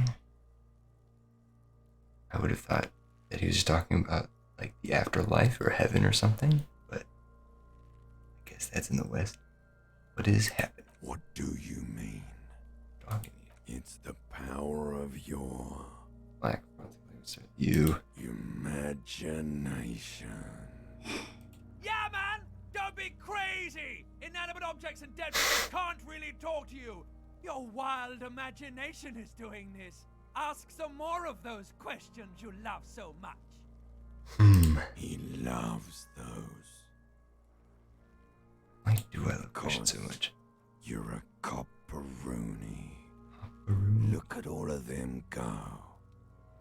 Do you want more questions? Give me a comical amount of questions. Rooney, Rooney. This is getting upbeat now. This is fun. Is my name Rooney? Fuck no. You're no Rooney. Rooney's obviously not who I am. Between you and me, your name is probably Harry. Could I really be Harry? You can be anything you want, Brother Corpo. Brother Corpo. Why do I feel like I've forgotten something terrible? Because you have. Okay, who killed you? Love did me in, Brother Corpo. It was love all along. Okay, I'm thinking ex-lover. Can you ask me? Sure, Lobo. I can ask you a question. Why are you doing this? What? Looking at my face, motionless, looking into my eyes, standing here. Why are you investigating my murder? Because he told me to. You're a lying sack of shit, Corpo. You're doing this because there is nothing else to do. Everything else is over. It's just me now. That's... Alright, sure. Maybe I was getting my rocks off.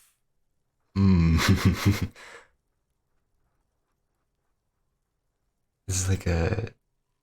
I don't know if you guys have ever seen BoJack Horseman. There's an episode where this trend starts going around of autoerotic asphyxiation or something like that. I think that's what it was called. Where they would like, basically, in order to choke themselves while jacking off, people would like almost hang themselves and then jack off. And then there's an episode where there's like an investigation because a character dies while trying to do it. And this just reminded me of that. Anyway. You had to speak like that? What dialect is that anyway? It's a mishmash, Copabolo. You think I'm Messinian, don't you? Messinian. You, this is how people from Messina speak like. I'm not even sure what Messina is. Well, I'm not from Messina, am I? My hair is too light a shade of brown. Trust your inner racist. It's a real phenomenon, not just BoJack. Oh yeah, that's right. Oh yeah, it is. It is. I was just reminded of the episode where the guy dies while doing it. I think BoJack's also where I first heard about it.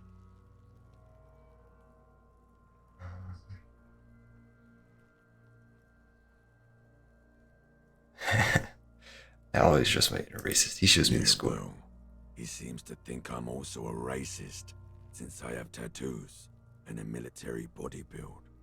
It's called profiling. Well, I mean...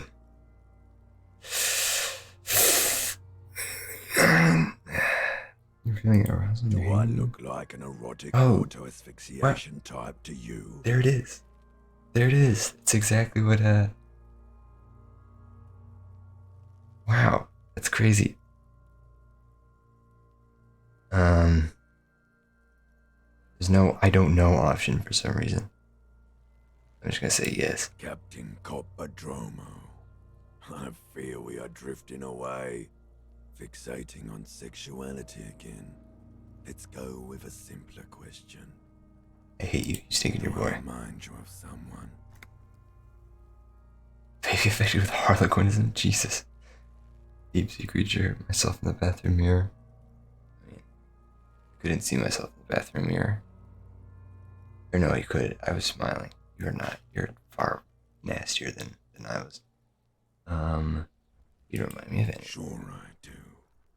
You just don't want to admit it. Yes, the correct answer is that he does remind me of me for some reason. Come back later, Corpo. Amuse yourself with my frank manners and my memento mori features. If possible, Also, see me in your dreams. That's really scary. Especially the fact that he was saying that and I could hear that, but it was not in the written part. So you can come back, look at his face. Anytime you want. Ask me little questions fresh in your memory. Great associations. Remind yourself of your immortality. Kapalapo.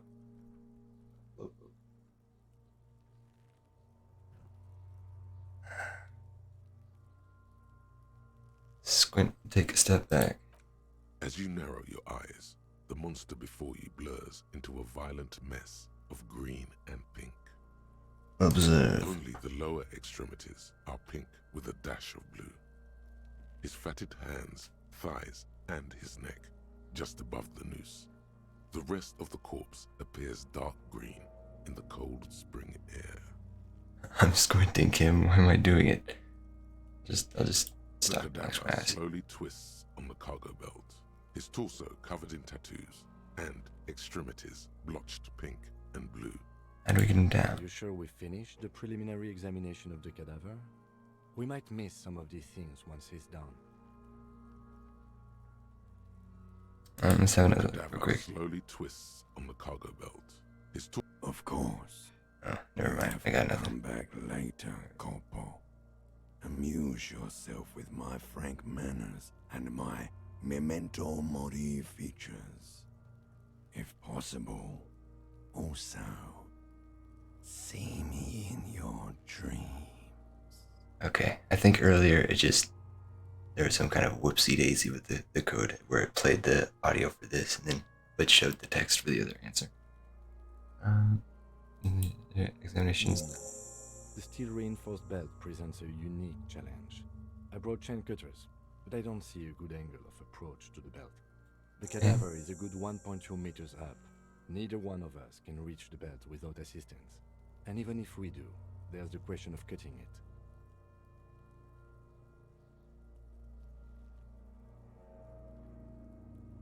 Someone else. Someone else? You mean like the police? I mean someone who's below detective. Someone like a paid garbage man? Or a cleaning crew? I have bad news for you. That is a detective. No, I meant like, I know it's hard, like physically, like a short person, like a child who can climb up the, like Kuno. We need to get him down, fast. You guys for help from the harbor? I was really hoping we wouldn't. The Union appeared to be suspect in this case. It seems like a dangerous route to go down. Confirmed. It's unsafe.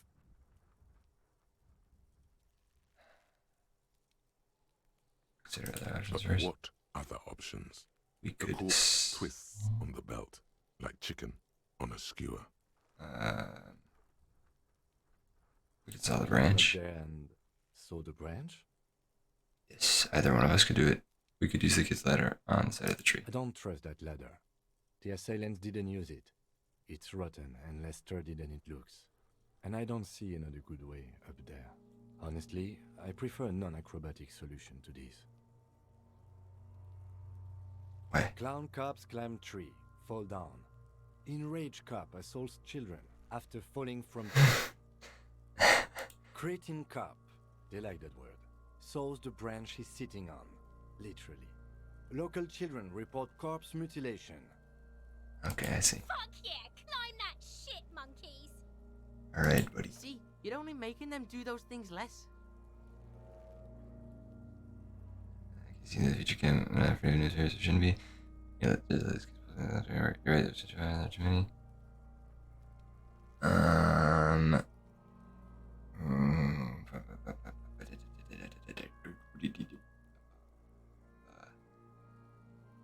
There's a birdhouse up there. So I have a feeling I'm gonna go up there and the bird's gonna come out and peck at me and I'm gonna fall.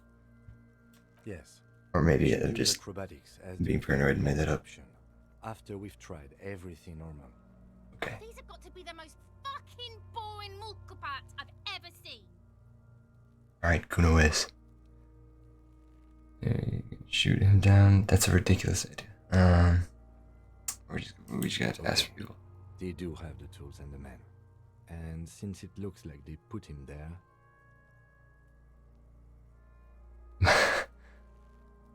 Yeah, they told him. Yeah, Okay, let's do it in the lousy, dangerous way. But won't it be dangerous? Ask the suspect for help with the victim's body? To be indebted to Evrard Clare? Very much, yes. Which is why I would have preferred us to handle this ourselves. Clearly we can't. Yeah. Suck my dick, bitches! Who's Everard Clare? Leader of the Union. A dangerous and corrupt man, from what I hear. You don't want to owe him much. Well, good thing I have 40 cents, so Mr. Moneybags over here. Kuno's bitches. Alright, good now. How do we get inside the... From the gates, by negotiating or fighting. I'm unenthusiastic about fighting. Or we can try to find some secret third path. It's unlikely though. I like the negotiating idea. Let's fight, I say. Let's get to it then.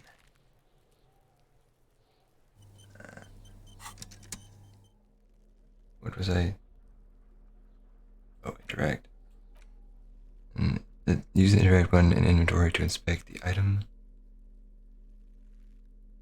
You snap this photo of the hangman's tattoos. It displays the intricate web of blue lines stretching across his torso. You have to admit it looks quite cool. It does look quite cool, I think.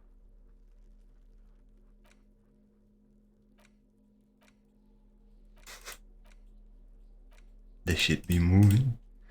What's the interact button?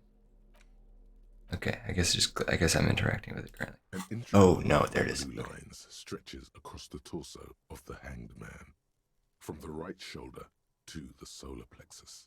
Each time the lines intersect, okay, I already read that earlier. Like the electronic patterns inside a radio computer or an old filament gone. Okay, what's the meaning of that too? To discover. You've gotten as far as you will without assistance.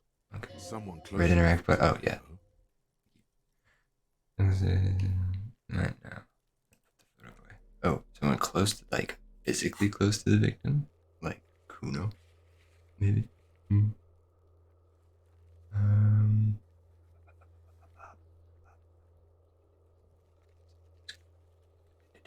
Okay. Cool. What is this? Ooh, I can level up stuff.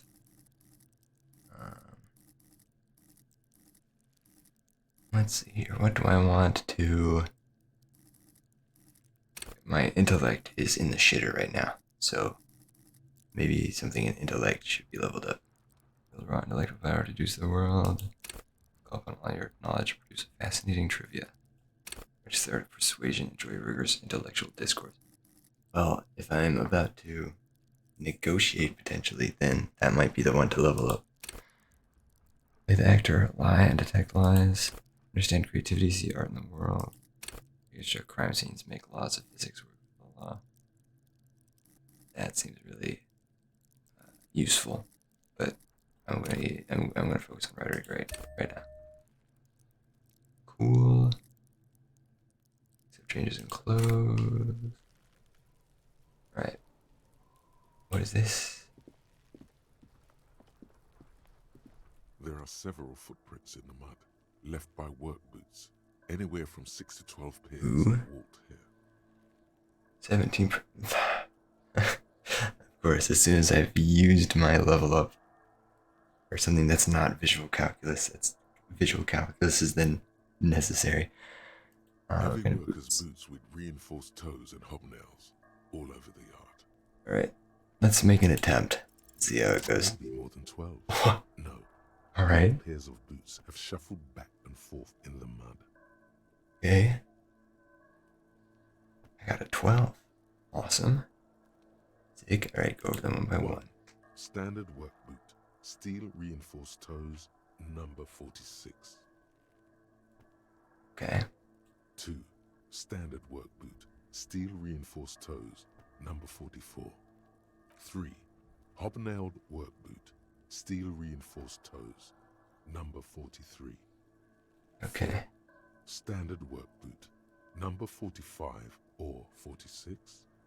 Wait, which is it? You don't know. It's a miracle you can tell the prints apart as it is. The cold must have preserved them. Yeah, count more. 5. Another standard work boot. Steel reinforced toes. Number 44. Cool. 6. An aberration. Light as air. Even pace. Same make of boot, but number 41. Male or female? Impossible to tell. Could also have been an adolescent. The gate is undeveloped. Gate. Okay. I'm pretty good at this, ain't I? Not bad. It's as if the whole world darkens. Everything else has a thin film of unimportance on it, and the tracks burn in the middle of it, in a strange, beautiful way. It's funny because that's what's happening in the game. Ooh. 7. The glowing outline of a standard work boot. Number The sneeze 15. finally came back. But the imprints are twice as deep as the others. The weight exceeds 200 kilograms. Alright, we got one light person, potentially an adolescent. We got one heavy person. Or heavier, at least. And yet another standard work boot. Number 44. There's an aberration in the pattern of the sole, however. The right sole is smoother, more worn. Weird. I must have a low visual calculus IRL because I would not be able to do this. I wouldn't really be able to do this either. Like I could maybe see, oh, there are shoe prints. I could maybe be like, all right, some of them are different. So there's like at least more than one. There's at least more than one person here. But I would never in a million years be able to tell like the shoe size. Especially because I wear Converse. So Converse shoe sizes are like, I don't remember if they're like weirdly bigger or weirdly smaller than like normal shoe sizes, but basically they're different. So I have like no concept whatsoever of like what normal shoe sizes are. How many? So, but yeah, I definitely wouldn't have been able to like glance at it and be like, oh, that's 8 different kinds right there. And checking your eyes movements, 400 million. 8. I was pretty off then. I counted 20. Same guys are walking I back never and forth. got the hang of it. Hyperopia. Do you see Hyperopia. anything out of the ordinary? I think it's less hyperopia and whether you're just like normal. And my guy's an insane detective. Anything out of the ordinary? So let's move to the other. That one's definitely weird. Probably helps when a good proportion of the town wears the same standard boot sizing. That is true. Yeah, that's probably very helpful. Let's name it the Odd Soul. You have any ideas, Lieutenant? Someone operating a workbench with a pedal, like a joiner at the harbor, or maybe a drummer. Interesting. The moment he says it. No need to embarrass him. I agree with We are not looking for a drummer. We are looking for a group of dock workers. No, I like where your head's at. It could be a drummer. Clearly appreciates the chance to clear up the drummer issue himself. Perhaps it could be a driver. A driver would wear out the right shoe before the left. The accelerator is on the right. A drummer. Could be. Who knows?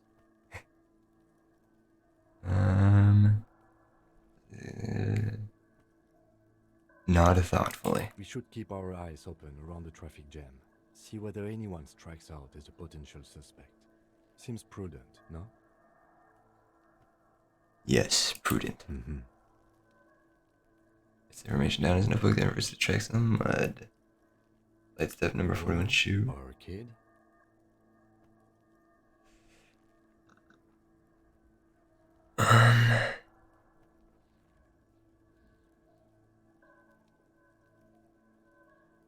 I don't know, because what is 200 kilograms in Fahrenheit in pounds?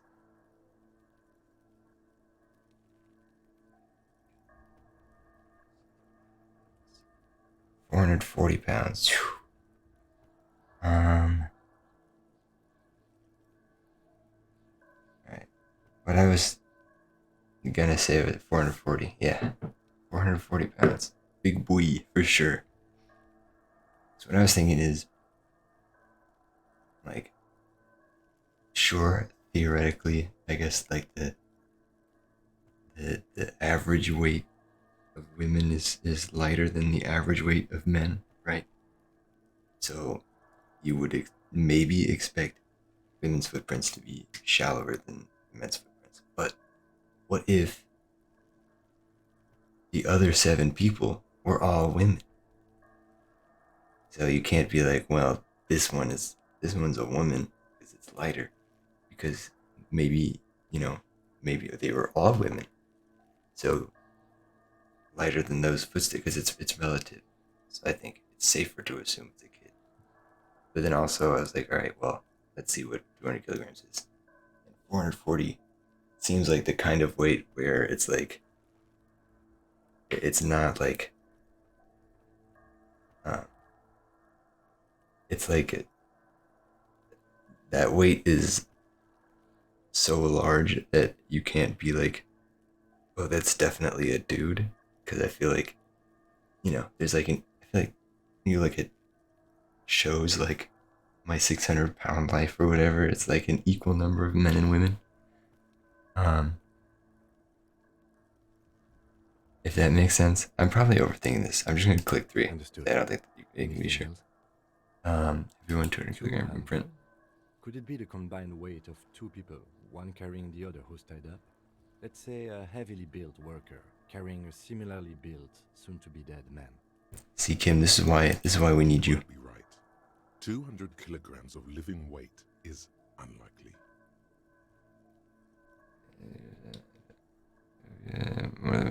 I think one of them was carrying. Possibly, yes.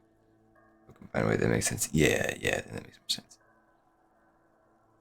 How old do you think these tracks are? Maybe 7 days would fit the time frame provided to us by the caller who reported the hanging. It's true. It is not impossible. I pulled last week's forecast for coastal Havashol. 7 days below freezing. The day before, the day of his hanging, was the last warm day.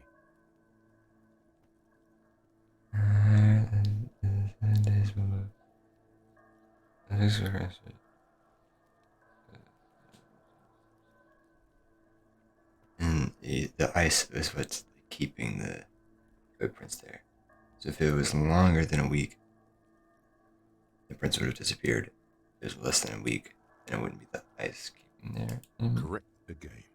Sub-zero temperatures would preserve the tracks in a good state. The commotion here could have taken place a week ago. Okay. They're smarter than I am. They're the detectives. A mob of people brought something heavy to the tree. One of them was carrying the victim. They shuffled around, especially under the tree. Okay. Then, after hoisting him up, they stood in a semicircle facing his direction. At first glance, this appears to be a lynching. Yeah, I agree. They all stood in a row here and looked at the tree. In a row. Yes. All right. Zoom out. Ooh, what is this? Oh, let's see. This winch mechanism has been oxidizing for some years.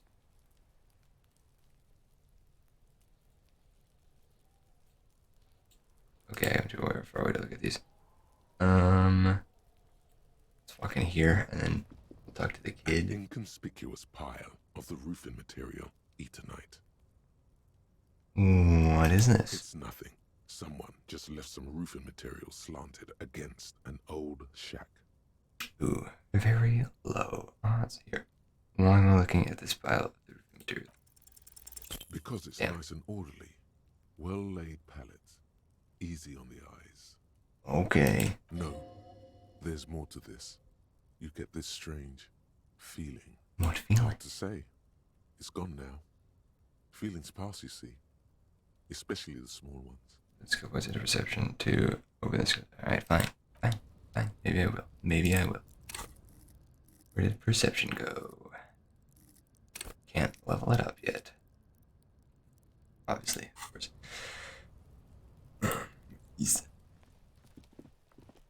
Where? Okay. Alright, is it really that far away? Alright. You pick the default sensitive build. That is a good choice in my opinion. Awesome. I did pick default sensitive. It felt right. If I had known it was gonna take me all the way around here, I wouldn't have clicked on it. Holy shit. Call me mañana, Scav. Es me Jolly Eyes doesn't said. What did he just call you? Oh no, not this again. You just got away from that fucking kid.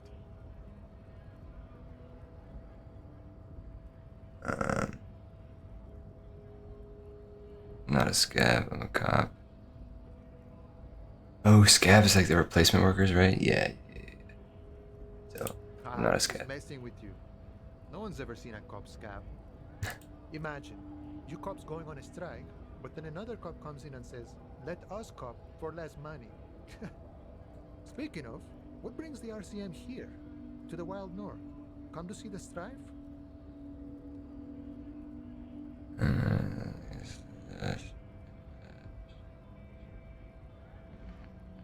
I'm investigating work. Murder, huh? That sounds like a lot of hard work. You'd never see me investigating a murder. Actually very fun and easy. I have no idea what I'm doing. That's okay. I have no idea what I'm doing either. I don't even know what day it is. Don't tell me. It's a better day that way.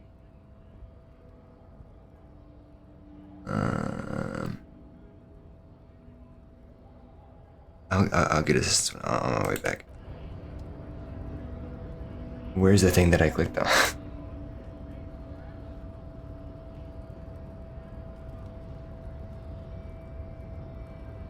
Did it just have me run around to some random spot? This is not... yeah, no, this is not what... Okay, alright, well... Walking back.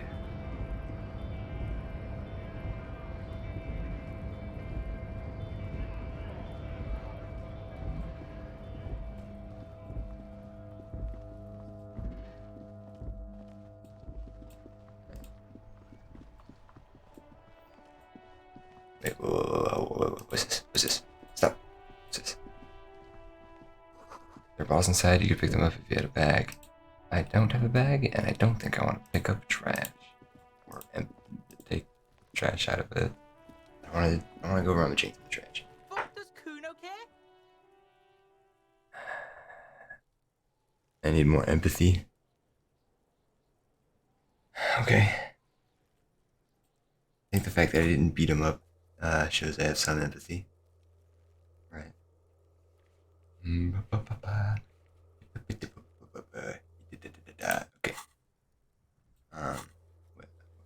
What the hell am I doing? Okay, I'm off. Kuno doesn't. Okay, Kuno. Now,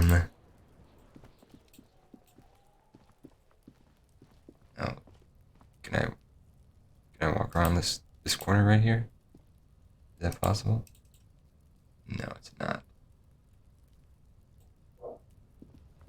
Oh, I probably have to get in there, and then I can come out over here. Maybe that might be what the situation is.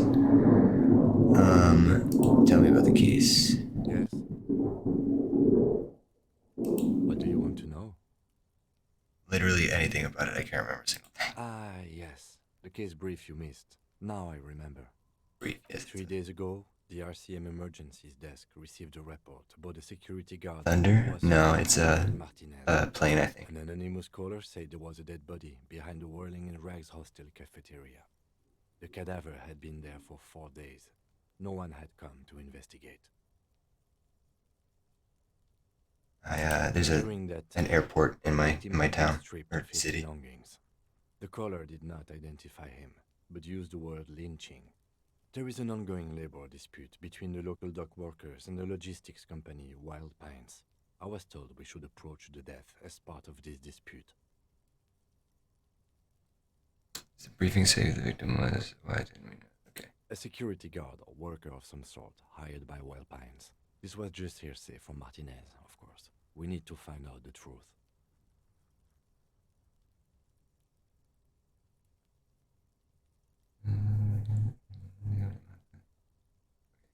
They didn't identify themselves in any way. The tone was muffled using a device of some sort. The desk could identify neither the caller's age nor sex. Why hide themselves? There's a strong prejudice against involving the RCM in what's seen as union matters. The dock workers' union is the de facto police in Martinez. Now it appears they've started executing too. We cannot allow that. And the RCM is? Themselves, the Revachol Citizens Militia. Citizens We're the Militia. police in this city. Of course, yes. I just make this very clear. Our job here is to find the killer. That's right. Cool. Would you say this is a mysterious case? No, it's not a particularly mysterious case. Why not? The deceased is a security guard for a corporation involved in a labor dispute. It doesn't take a DeLorean polymath to put the pieces together. I just don't see the case getting more mysterious than that. Thanks, Kim. I was thinking something otherworldly might be involved. Something supernatural. White male in his 40s. What more do you need? Personally, I think labor disputes are very mysterious. Yes, the case probably is mysterious, but could it be sexy? There was some interest in this case at my station, but not for the reasons you have in mind. You seem to wish there was Cut this boring stuff off immediately. You know what this case is about. Maybe there's a young woman involved. It just so happens there's a beautiful, blonde 19-year-old woman at the heart of this case. A rich one, in fact. Part of a murder sex cult. Is he being silly and shooting the shit and referencing Eyes Wide Shut, or is he just... The wary tone is the surest indicator that the lieutenant is being sarcastic. I see. Or not Eyes Wide Shut, I guess. The only similarity would be cult and sex and blonde. I actually haven't seen that movie, so maybe they do murder in that sex cult? I don't know. Have you guys seen Eyes Wide Shut? Let me know. Let me know what's up with it. Let me know what you thought, actually, because it's my favorite director. So I love Kubrick movies, and that was his last one. Yes. I also love Kubrick. I'm a film major, and he's in like a 3-way tie for my favorite director, I think. Not his best movie, but that's just because his other movies are so good. That is totally fair. There's still depth to it, just like his others. Cool. Have you seen all of Kubrick's movies, or just some of them, or?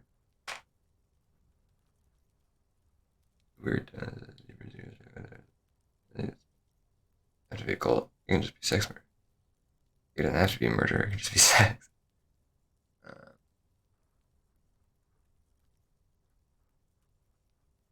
You're being sarcastic, aren't you? I've seen a lot of Kubrick movies. Maybe the 5 or 6 most popular. Nice. What was your favorite? Because I also haven't seen all of them, but I've seen. Then hit him with it. I think 5 as well. I think I've seen.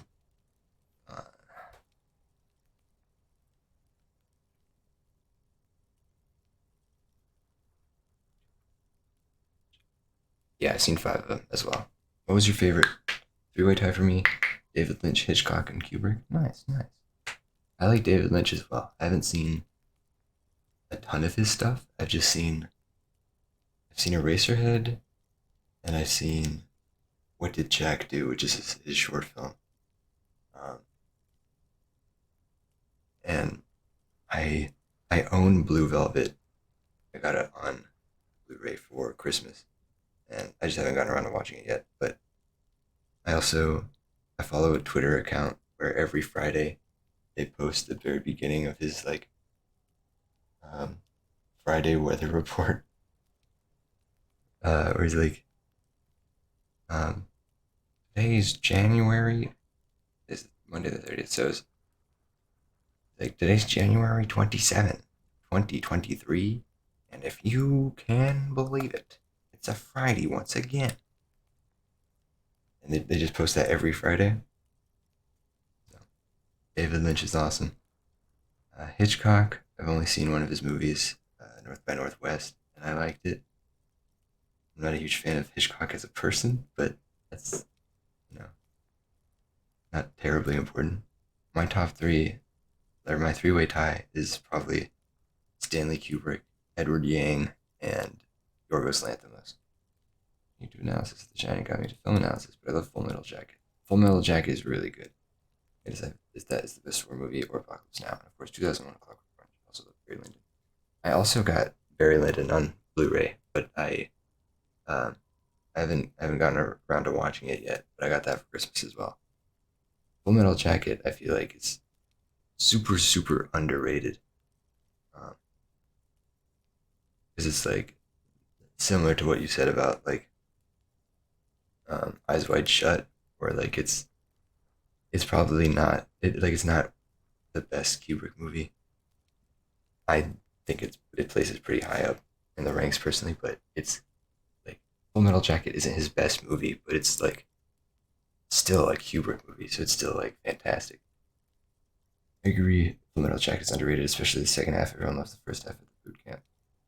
Yeah, honestly, I agree. I think, yeah, because I mean the first half is great, absolutely, but the second half is also amazing, and I feel like not a whole lot of people talk about that part of the movie. The other two directors, so Edward Yang is like a Taiwanese film director, so a writer and director, so it like makes sense that not a whole lot of people have heard of him. But he made a like 4 hour long movie called A Brighter Summer Day, and it's phenomenal. Because it's like you would think with a 4 hour long movie it would like drag on forever, and like you'd like halfway through you'd be like, oh God, when is this gonna be over? But it actually like he managed to make it like he managed to pace it in a way that it's like the full runtime feels completely justified. And then he has another movie that's like 3 hours long called Yi Yi, which is just about it's just about like a year in a family's life, basically. A Brighter Summer Day is about the events leading up to the first juvenile murder case in Taiwan. He has a bunch of other movies that are I've only seen those two and one other of his movies, but his movies he moves the camera very little, and it like he has like a lot of wide shots and like shots that are on like tripods, and it makes it so that when he does move the camera, it's like very intentional, and it's like it feels that much more special, and like something very like there's always an important reason behind like the camera like turning or whatever. Yeah, yeah, he's awesome. And then Yorgos Lanthimos, he's a Greek guy, but his most recent and most popular movies are in English. It's like American and like Irish and English actors, and he made like The Favorite. This is his most recent movie. He also made The Killing of a Sacred Deer and The Lobster, which are both phenomenal movies. I love The Lobster, and the way he writes scripts, the dialogue feels almost robotic, but like in an entertaining way, and it's like very dry humor almost. And then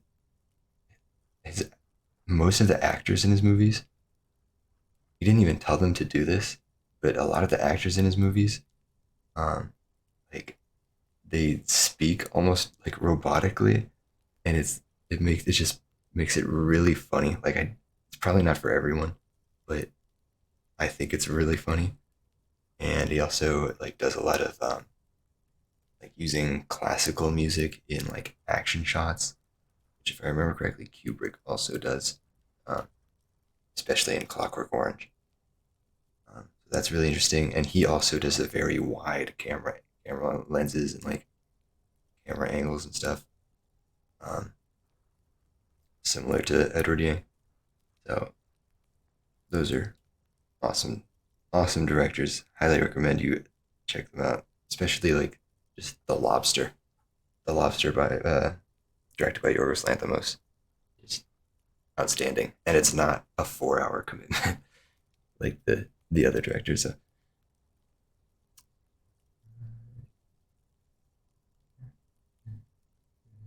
I think my favorite Kubrick is Clockwork Orange.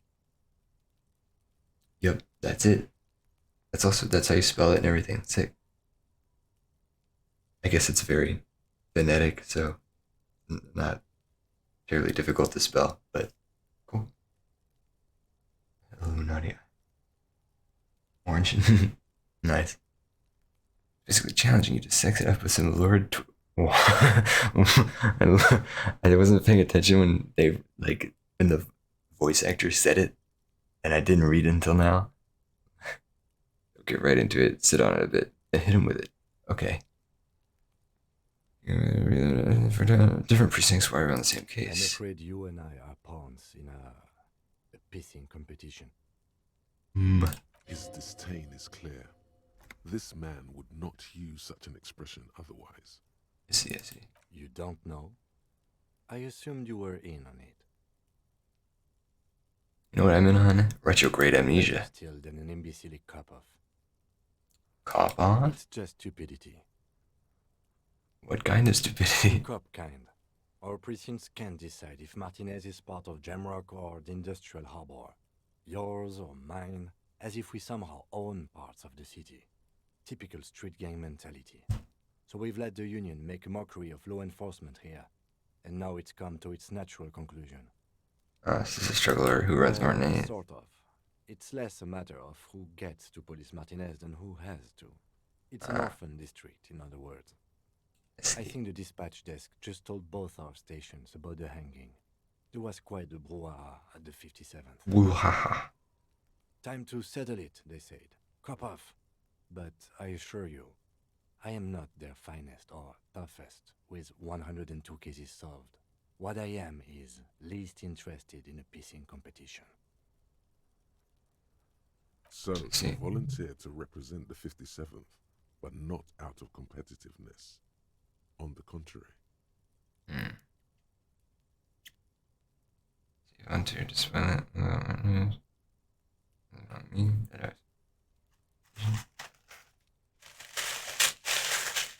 Let's look at number 3. Electrochemistry might be my favorite skill. What all does electrochemistry entail? Like, what all does it mean? What does it control?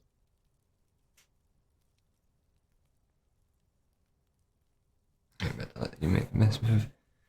There can only be one conclusion. Out of the finest we have, a hero cop sent to outperform you in every way imaginable. That's why I drank so much for 3 days straight that I now have amnesia and can remember nothing. Because I'm the best cop. Must be an augury and my brain is like crumbling.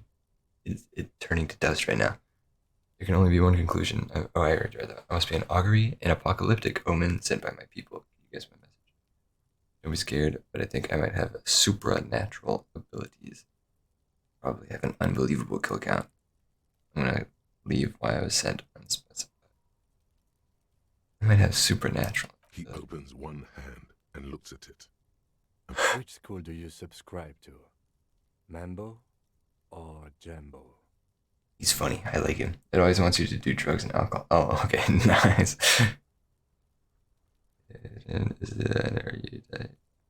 I talk to you. Interior. I see and feel things. Jumbo. I get these strange shivers from being hungover. Just before a chill whisk down my back. I think I might have both Mambo and Jumbo. I imagine strange things and get cold chills too. Which one's one mental illness. I have that. So the 41st precinct sent you because you are the most mentally ill out of all the officers at your station? I don't know. I don't remember any of the other officers. No, it's not that bad. I'm sure we have other officers way more mentally ill than me. That's cool. Then why did they send you? There can only be one. I'll leave it unspecified. Silence carries.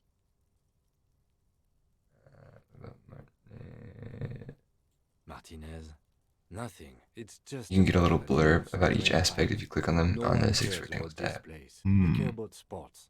Oh, Most that's of our right. colleagues don't even know how to get here. North of the interchange doesn't exist.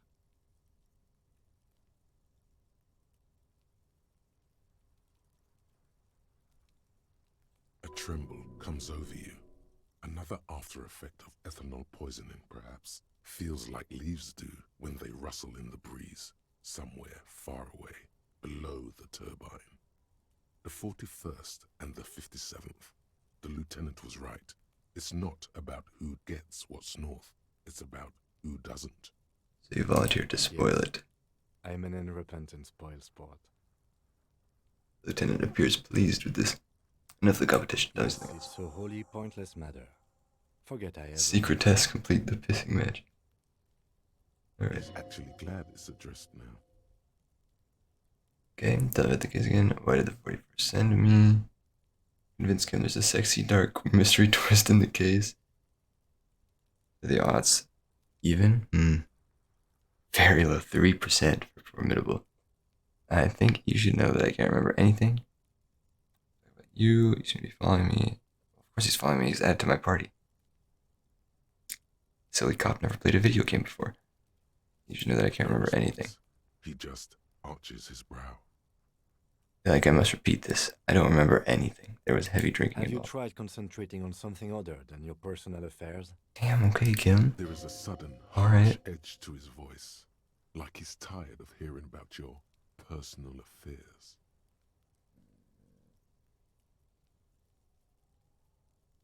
I'm afraid this is a medical situation. Really? You look fine to me. Fucking serious, unbelievable damage here. So on the mirror and no idea as. This psychodrama is unbecoming of an officer. That's psychological. Some sort of major brain damage has occurred. Residents. Okay. Focus on other people's troubles, not your own. That is a relief. All right, my bad. Okay. It's twice like a fist. The serotonin deficiency makes your teeth clench. I'll just say nothing. The lieutenant glances at his electronic wristwatch. Okay, forget it. A moment passes. The lieutenant glances at the sports watch on his wrist. Okay, I can talk to him more later. All right. Here. All right. Okay, I already read all of these ones. This one's just introduce the world. This is knowing definitions and stuff. And this is persuasion, which we might have to do later. This is gaslighting. This is creativity and art comprehension, and so on and so forth. This is crime scenes. Hold yourself together, keep your morale up. Cool. Hunches and gut feelings, dreams in waking life. Cool. Understand others, work your mirror neurons. Okay. Intimidate the public, assert yourself. Cool. Station 41, understand cop culture. Okay. Charm men and women, play the puppet master. Cool. Take the blows, don't let the world kill you. Shrug off the pain, they'll have to hurt you more. Flex powerful muscles, enjoy healthy organs. Go to party planet, love and be loved by drugs. Okay? Nice. Raise hair on your neck, tune into the city. Body take control, threaten people. Ready, aim and fire. See, hear, and smell everything, let no detail go unnoticed. Quickest react, an untouchable man. Sneak under their noses, stun with immense panache. Click in the top right to learn more about each skill. Whoa! For acrobats, thieves, unbearable show-offs. Did you to be better than you are, or did you to be disco? Set by others in Sumerian boxing style and tumble out the back with unexpected acrobatics. It enables you to move with silent footsteps to groove to good beat. Useful evidence off purpose without them noticing. Also makes you a cooler cop. His athletic flair will certainly impress the citizenry. High levels savoir-faire will make you the king of cool, which is as much to say a stylish douchebag and a revachol.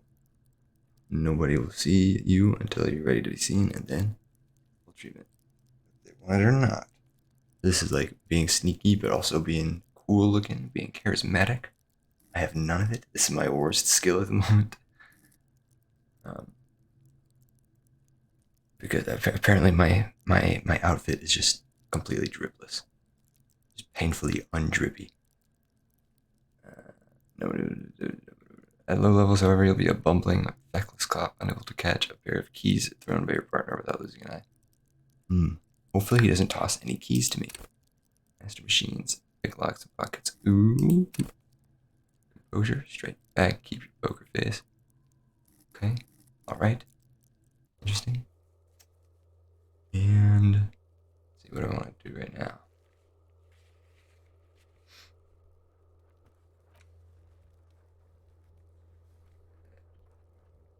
Okay, so I call him. Don't want to do that. And that's another call. And ask for additional funds. That's another call. Study armor. Okay. Ask Kuno what he knows. He doesn't seem to be wanting to talk to me right now. Victims' tattoos. Body down. Okay. Ayo, desert living bitch. What's the crake? Welcome to the stream, bowling dude. What does crake mean? I'm playing Disco Elysium. At least as far as I know, that's how it's pronounced. Nico gifted me this game. It's really cool so far. I'm a detective. I'm an alcoholic. I drank so much for 3 days straight that I remember literally nothing. And that's where we're at so far. Wait. Whoa. Talk to him real quick. I have to listen to his annoying voice. Yes. Parentheses, he doesn't care. Right. Empathy. Alright. Okay. I'm off. Okay, Kuno, thank you. Looked like I could Craig pronounced crack means what's going on. What's the crack? Not much. Just playing Disco Elysium. Yeah. I'll be playing for another 30 minutes to an hour, and then it'll be time for lunch and then classes. But, yeah. Oh wait, I can't undo the level up right now. Shoot, that was just, it let me do that earlier before I clicked save. But then I clicked save. Whoopsie, I have to go find empathy elsewhere. Is your car with the shortwave? Before you stands a motor carriage. The bodywork is covered in blue and white livery, bearing the number 57. Fuck, does Kuno care about your Twitch stream? Kuno doesn't give a shit. I know, man. Kuno doesn't give a fuck. Kuno gives 0 Fs. That's more Australian than whatever dialect these guys, or whatever accent these guys have. Whoopsie. Vapor emanates from the large engine on the back of the vehicle. It hasn't had time to cool off yet. Okay. In the cabin, you are welcomed by a set of steering levers, a radio microphone on a hook, a pull-out toolbox under the seat, and the soft glow of the fuel preheater gauge. Is the radio what I'm talking to Kim? What are we looking at, Kim? This is the Coupe Cinema, my motor carriage. You can use the toolbox and the radio if you'd like. Cool. Motor carriage. Something bad with a motor carriage. A dark lump rises in your throat. Nothing. It's probably nothing. Forget I brought it up. Please proceed with the carefree lollygagging.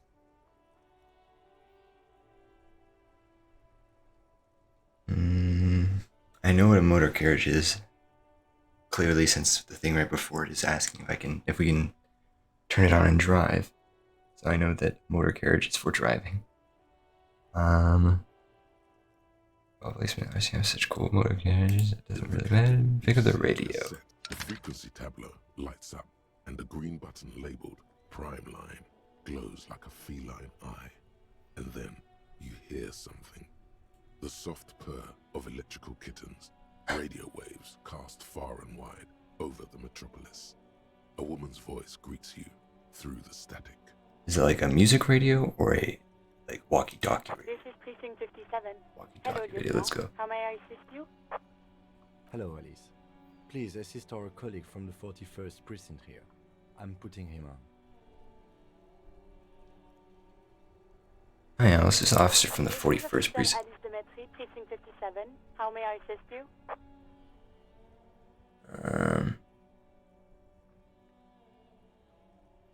Alright, let's see.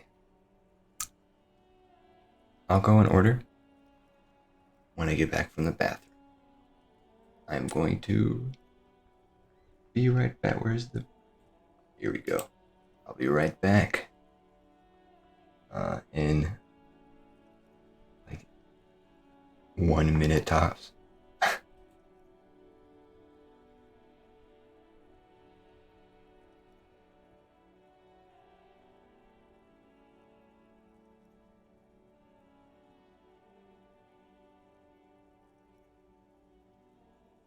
Bowling dude, you're leaving? Thanks for stopping by then. See you around, man. As for the rest of you, I'll be right back.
turn.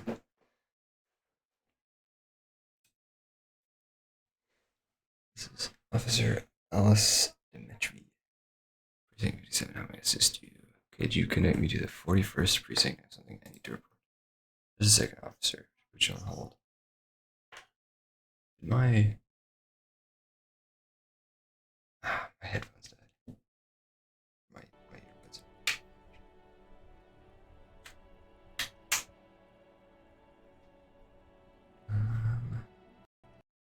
Let's see what I can do about this headphone situation. We might. If it's cool with you guys, we might just have it not sound for just a little bit while my earbuds recharge a smidge. And then we should be chilling. Just a second, officer. She put you on hold. The static crackling softly like a bonfire. After a while, you hear an old man agree from the radio. His rattling voice is oddly familiar. Jules PD. 10-2, 10-5. This is 41st. Come in. Over. A scrawny old man sits in a dusty cubicle smoking with a large rectangle sewn on his vest in front of him. Large white rectangle sewn on his vest. In front of him is a box-shaped apparatus with an array of wires and antenna. That's the radio switchboard. Hey, this is me here at Workgate Station. 10-4, what's your status? Over. My status? 10-18, 10-20, or please just human talk to me. Talk human to me. These numbers mean nothing to me. State your message, sir. Over. Need to report my badge missing. 10-9, repeat message. Over. My badge, can't find it anywhere. Basically, it's gone. 10-4, message received. This is very serious situation. I need 10-22 the captain. Over. 10-22 the captain. This sounds bad. Bad and scary. Being called to the headmaster's office in school. Jean Vicomere. Is it him? Dry voice asking in the background. What does he want? Says he lost his badge and needs to report it. He what? He lost his badge? Say nothing. Who lost his badge? Dick fucking Mullen. Who do you think? It's Officer Dick Mullen from the bestseller Dick Mullen and the Lost Identity, he says, fighting off laughter. Dick Mullen is not your name. It's the name of a fictional detective who would not lose his badge. Great, thank you, Encyclopedia. Ban yourself immediately. They're laughing at you.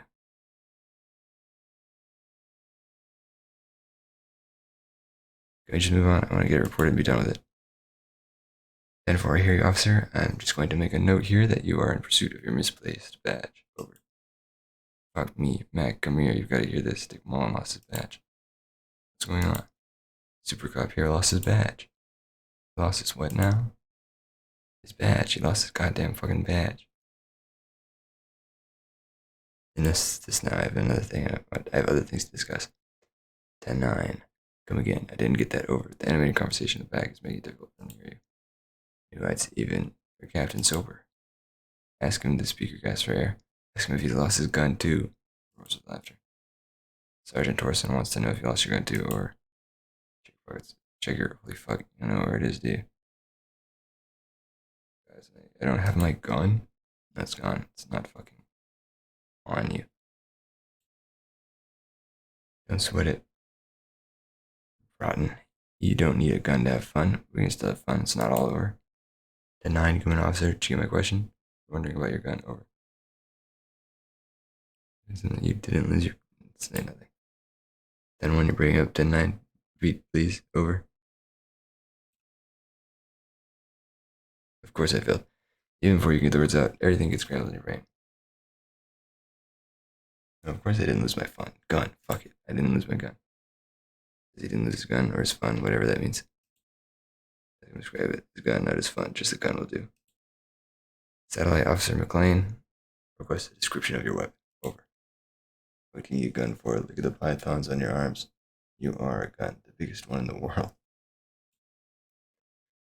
Oh, request a description, huh? We'll give him one. Describe the plasma gun. Charges massive, flared claimants on the front. Say regular goddamn weapon. No, they are bang trick question. I'm martial art. Look it out, alright? Supposed to be Lieutenant. Single shot, casual A9 and armistice to be precise. Single shot, armistice, casual 9 A9. What is he fucking? Clearly doesn't have his Villiers anymore. Dear God, he lost his gun. Oh my, I can't. The man succumbs to laughter again. Doesn't really laughing matter. Matt can face the giant of Coco Noor by himself, but Disco here made him piss his pants. Oh, I can't. Fuck. He lost his. Ask him if he still has his wiener. I'm not going to. Ask him. Sergeant Torsen here is wondering if you are still in possession of your genitalia. Over. Now is a good time to say fuck and ass and so on. That'll make this all right.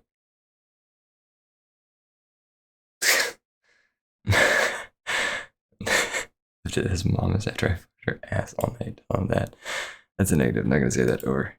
He's saying share with the class. He said he sodomized your mother. Rick ate Mama's vanilla waffles at the captain's birthday party. Some nerve he's got.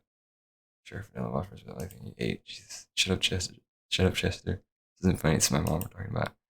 Tell him to apologize right now. Sergeant Torsen requests that you apologize for the claims you made about his mother.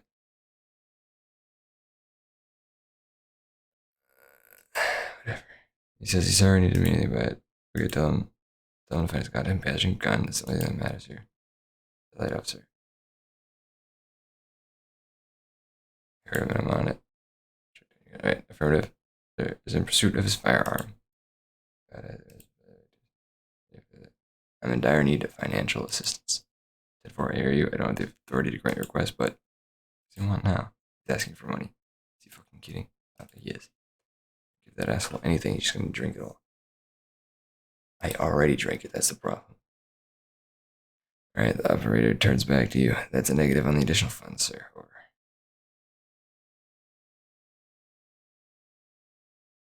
It's paramount to the investigation that you grant me more money. You think getting a red cent, you can tell him that. Of course, the nights are over. Well, I guess he'd better crack the case before sundown then. Because the victim said pull on their heartstrings. Here anymore. Please come and get me. Energy, no more funds. Yes, sir. That's all for now. Roger that. 10-10. Over and out. Steady. Alright. 18 kilometers to south. 41st Precinct relay booth. A small crowd is gathered around Communication Officer Jules' old boy video. Around a dozen cops. Small rooms filled with cigarette smoke, abuzz with laughter. An officer, Judith Minot, enters. Her left arm is in bandages and her hair trimmed short.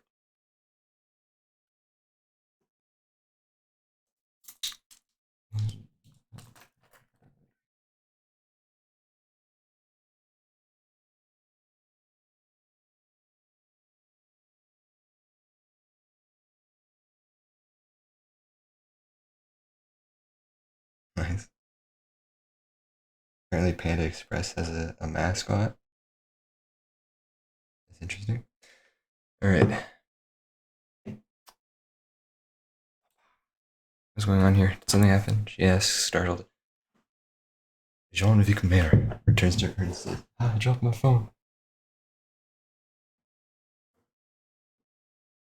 Alright, I don't think he actually said that to her.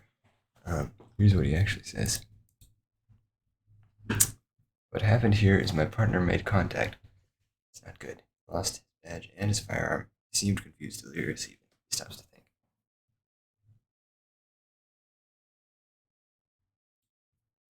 Mac, the Torsen, is finger-fucking his fist, laughing hoarsely, and apparently telling some dirty story to his partner, Chester McLean, near the entrance. Yeah, Mullen was fucked, alright. Sounded fucking drunk to me. Yeah, Mac's right. This was some gnarly shit there. I mean, before he started begging for money, it was enough. The commotion dies down. All eyes turn to Satellite Officer. I know this is funny. It's fucking sad. That's what it is. He's a cop. One of us. God damn this.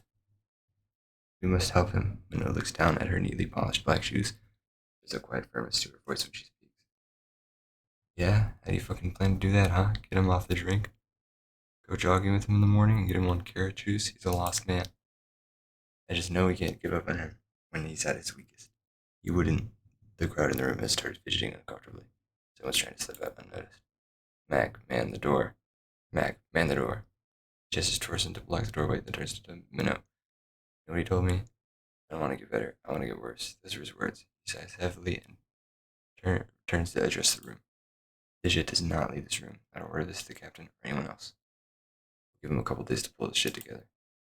I guess I can hold off the report for a few days. Old boy lights another cigarette. Good. Vic Mirror turns to the others. Okay, everybody. Nothing but a prank call here. We all got our laughs. Now get back to work. Far north, on the other side of the motorway, the officer quietly hunches his hand in the motor carriage. Pick up the radio again. 7, let me help you. I need you to come to a civilian, Sylvia, maybe. She may have reported a murder. Of course, with her number. Card. Use his number. Yes, hold on. 005 1944 2198. Received. Hold on, officer. Give it a minute. She might be busy at the moment. Takes a bit to get to the phone. Just wait. Relax. Okay. Officer, she finally returns. I have Sylvia Malaika on the line for you. Yes, hello. Female voice greets you through static. It sounds like she's a million miles away from here. Hello, police calling. I have some questions for you about your last day at work. Sylvia, leaving the floor. This is me, the detective from the Whirling in Rags. I'll do this one, I guess. Oh, right. She recognized your voice almost immediately. Hello, officer. What can I do for you? You can hear resentment in her tone. She's not thrilled to be talking to you again. I think the background did something. There's no resentment in her tone. She wants you to ask her out. No question about it. I don't think I'm gonna do that. Was it you who called the police? No, not me. Do you know who made that call? No, sorry, I don't. She clears her throat. Not a lot of people have phones around here. Copper thieves take the wires. People don't have the money to have the cables put in again. Use the union's phone or the one on the coast. Okay. Someone else. The lieutenant makes a note. Find them sooner or later. Officer. Just might take a while. Okay. Oh, why didn't you call? Did a corpse found in your workplace bother you? What? Of course it bothered me. I thought the union already knew about the corpse. Does the union have to do with anything? I meant us. You should have called the police. No one calls the police. You're just the receiver. You didn't even get angry. What do you mean by that? You know. Seems to be looking for words. The union says goes. People listen to them, and they take care of their own, which is like everyone here. Garbage. Wait, Kim. Okay, we already talked to Kim about the union being sort of people with power and like they don't really go to the police for anything. So I already know the answer to number one. Looks like there's a limit to my authority then. Tell me why exactly did you let a corpse in your face? Maybe there's something else you can tell me about. I don't know what to tell you, officer. I didn't call you because I didn't want to get in trouble with the others with the union. I'm sorry about that. Okay, next question.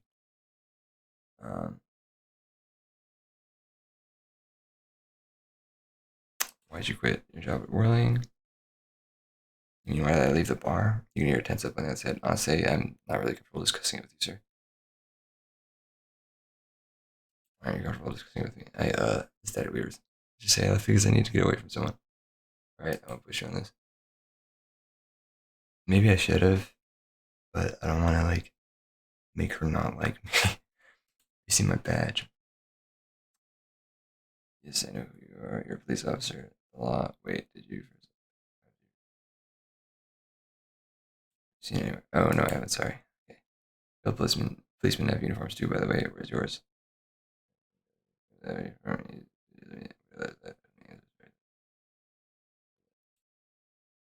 He's in plain clothes voluntarily. Different from not knowing what your uniform is. Have you seen my gun? Please, no, not this again. Everyone saw your cool gun, detective. She sounds beyond exacerbated. Did you my gun? When did it happen? You're trying to impress some people with it. Everyone's eating and she stops accidentally. Not sure. Sounds like it's going to be bad. You really know what to know. What did I do? You're waving it around in everyone's face, begging them to describe it. You said it calms you, and then you started making suicide jokes. It got pretty graphic. Oh. Some poor sod was trying to eat his pudding while you were screaming, spit flying, imitating the mercy shot right next to him. Spat some in his food. I don't think he touched it after. People tried to back away from you, or even slip out the door, but you screamed, "I'm the goddamn law, and you have to listen to me, and you're all suspects in a murder investigation." Okay, yes, but what happened to my gun? No idea. All I know is next year waving around money instead.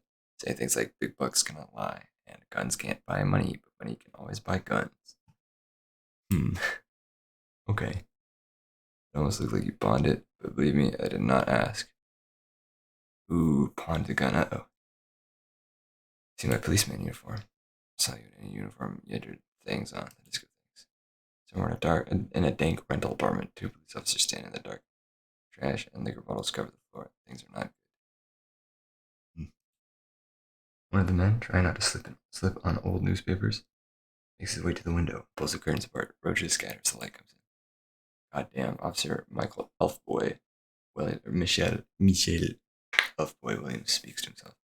His partner, Sundance Fisher, looks at the patrol uniform he's wearing, then at an identical suit framed on the wall.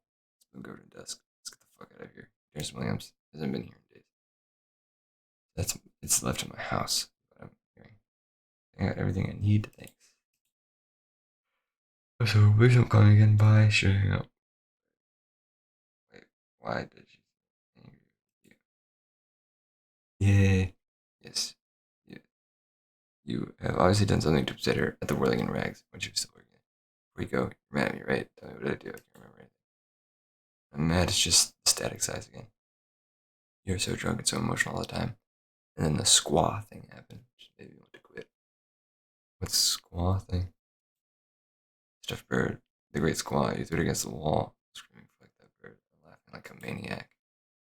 You said it had been giving you shit ever since you got there. Bitch bird comments coming to.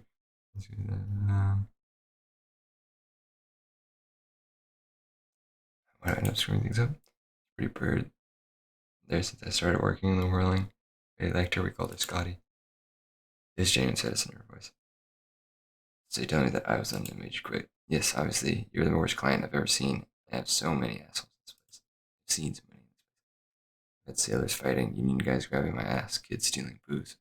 Once a guy was glued to the karaoke machine every night for 2 months, but you. Well, you were worse than all of them. Honestly, you were getting borderline aggressive. Even about little things, like not turning down the volume at 3 a.m. I even liked one of those songs that goes into repeat. No more, I hate it now. Your song. You go on by the ooh. She sighs. I can't listen to it anymore. You turn it into a parody. Sorry about the song. That was that song. And there was your room, your project, experiment to see how bad I could get in there. I tried to send the cleaner, but you wouldn't let me. Threatened to make me understand. I had no idea what you meant. I don't want to know. And then you screamed something about how you were a piece of shit human being, and why does anyone even let you work as a policeman? That you'd fire yourself, but you can't even do that. I'm sorry. And then I did deal with your toilet, the one you clogged with police documents, causing water damage downstairs in the kitchen. I won't even mention you waving your gun around, harassing customers, threatening to sing karaoke, threatening to kill yourself. Wait, police documents? The ones I had to wrench out of your toilet. What happened to them? Damn it, I don't remember what I did to your damn papers. I don't remember every little thing I do. Resentment gives away concern to her. Resentment gives way to concern in her voice. I just cannot read. I just simply can't read. She's worried she might have accidentally done something bad, then she remembers it's you. Especially when there's a hurricane loose. It's your fault for losing them, not mine. Something you wants to immediately forget about this, as if there was a reason you threw them away. Okay, I get it. I wasn't a very good tenant. No, you really weren't. You're simply the worst.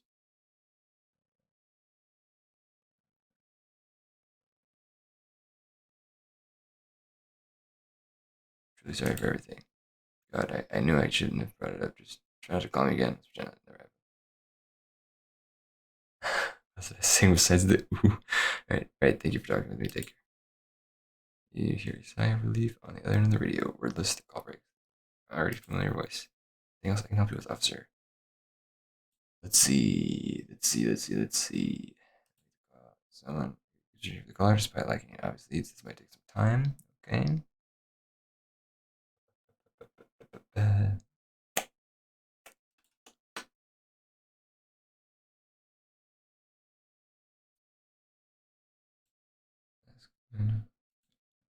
Ask about meaning. Body down. Headphones got any charge yet? Let's see.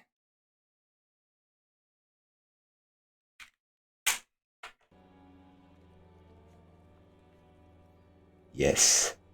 Thank you for reminding me. Somehow make it so that the bloated corpse isn't up there anymore. Shoot it down or ask for help. Do something. Ask the harbor. Access the harbor and ask for Everard Claire's help. I didn't try shooting it down because it seemed like a bad idea. But if going to the harbor is really that bad of an idea, then I might just have to go try shooting it down first. Especially since, worst case scenario, I feel like Kim will just be like, that's a dumb idea, don't do that. And then, like, that'll be the end of it. On your badge, some of the ideas you go about finding types of physical world. This maybe will just stumble across the line, miracles happen.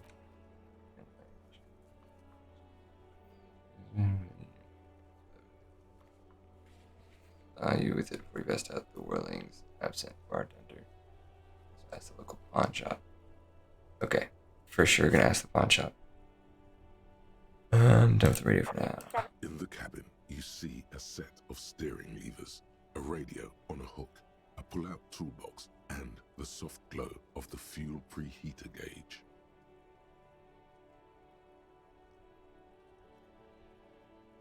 Close the door. Cool.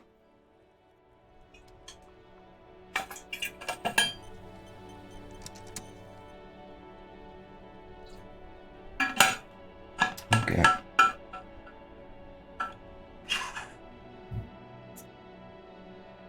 Let's take a glance over here. Just out of curiosity, where are you guys from? If you're okay with answering that, obviously. If not, that's totally fine. Oh, I did not read what it said. Oh, didn't read what it said. It's something about cracks. Let's see. I'm gonna talk to this person. Well, hold on. First, I'm going to. I need more empathy. Cool. Hopefully that'll talk with.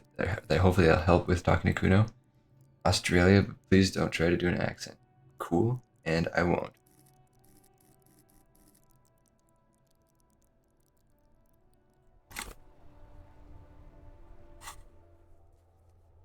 Map.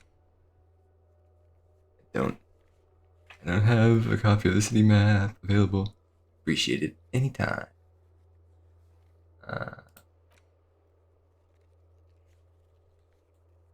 This is finished ones. Okay. So. Okay.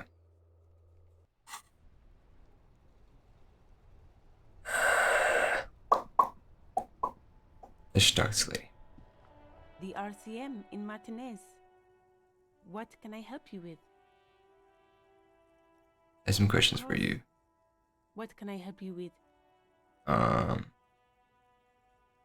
Who are you exactly? I am just a gardener. What are you doing? Working. Working on what? I have a greenhouse in the yard there. I've been trying to get some work done. There's discomfort. She stops mid-sentence. But? Well, as you probably know, there's a corpse hanging from a tree there. It smells pretty bad, so I have to take breaks. Don't worry, miss. We are here to clean it up. You can get to work soon. Thank you. My head is about to explode from all the salts I've had to inhale. Investigate the body. Shouldn't be long till we get it down. Okay. Thanks for keeping me in the know, sir. Don't think I need directions right now. Of course. I won't hold you back. Wipes her brow with the canary yellow gloves. You get the feeling that you need them. You have a dead body to deal with after all. One more thing. Can I borrow your gloves? Sure, keep them. I have another pair. She hands you the rubber gloves with no visible annoyance. Awesome. Thank you so much. Appreciated. Held L. Held R.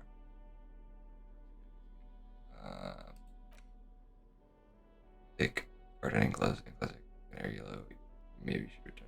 Take up gardening as a hobby. It's worth a thought. So then do I... Oh, there's a gloves thing right there.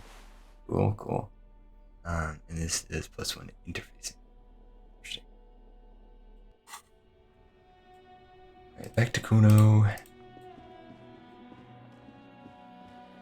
So I suppose it's only fair that I also tell you where I'm from. I am from, I'm in the United States, obviously, but 42%. Good God. Let's try it again. Let's try with this. What's going on? Awesome, great. Anyway, I am from. Incendiary language, trying to push your buttons. You can turn it.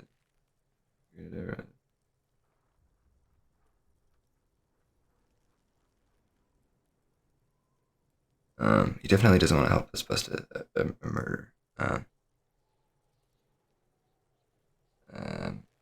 But also turn down the Kuno. I don't want to.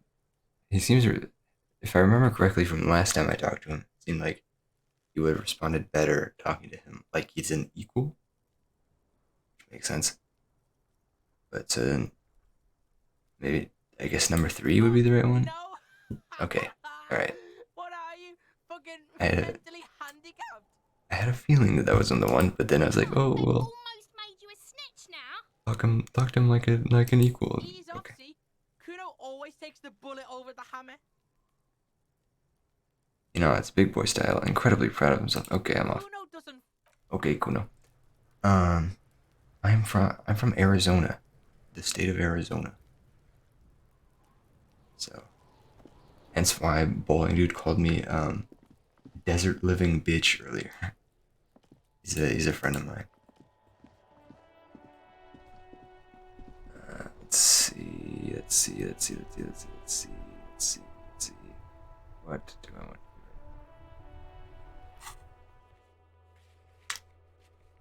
I don't need to sing karaoke. Why is karaoke at the top? I wish you could reorder the list, but I guess it just stays in order. I keep switching the color despite liking obvious leads. That may take some time. Okay, won't worry about that. For the damages, what time is it in the? It's 1 in game. Oh, wrong button. Where's this armor? Kun, I can't. Victim's tattoos. Okay, let's see if we can look at the tattoos again.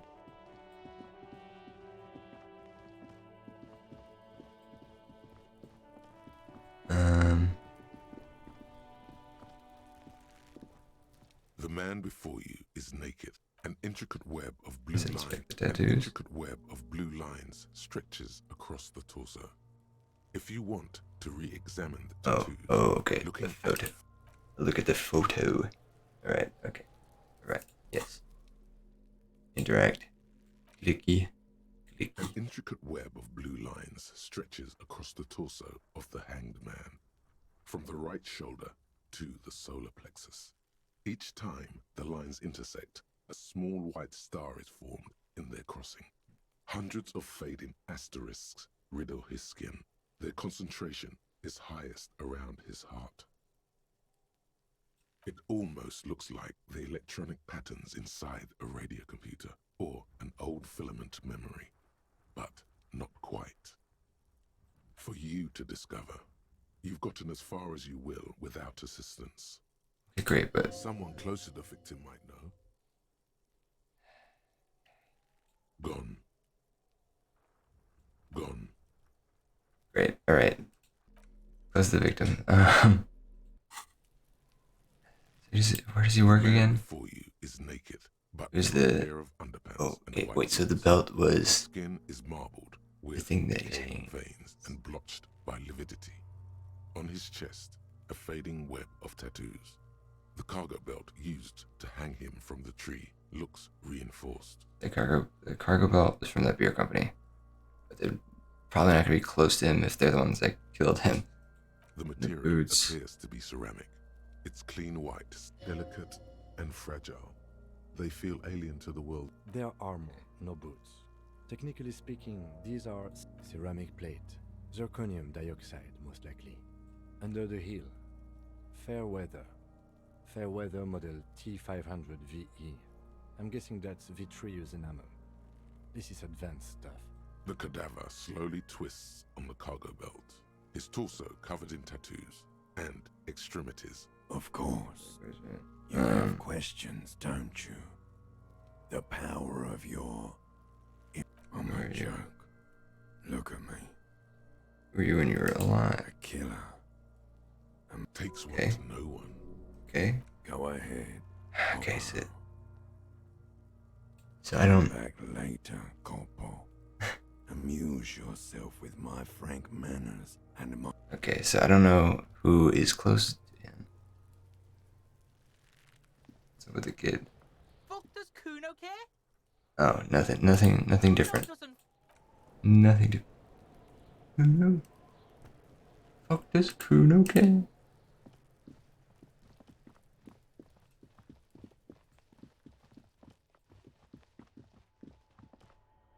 What's this? An old call box with a matrix of push buttons lists all the companies in the East Delta Commerce Center.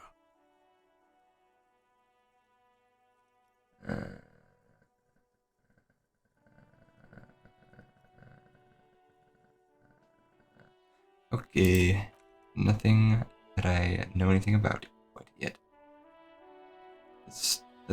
I guess we're just gonna talk to people. I guess that's the move right now. Hello, sir. Step right in. The store is open. Young girl with chubby red cheeks waves at you, smiling. Her nose is also red from the cold. I am the law. Hello. Are you interested in a new and exciting book? Is it okay if I ask you some questions? Sir, I'll try to answer any questions you have. I hope they're about books. What is your My name? name is Annette, sir. My mum, her name is Plaisance. She owns the store. She's inside minding the register or organising the stock. The girl gazes at the window and suddenly jolts surprised by it as if calling something. Feel free to step in and browse our wares. You're standing in the cold because... Mentioning that the store is open.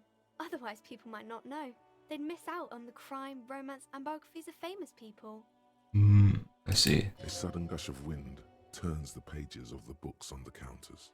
She covers her face, smiling. But she's cold. You're cold. Can I help in some way? Officer.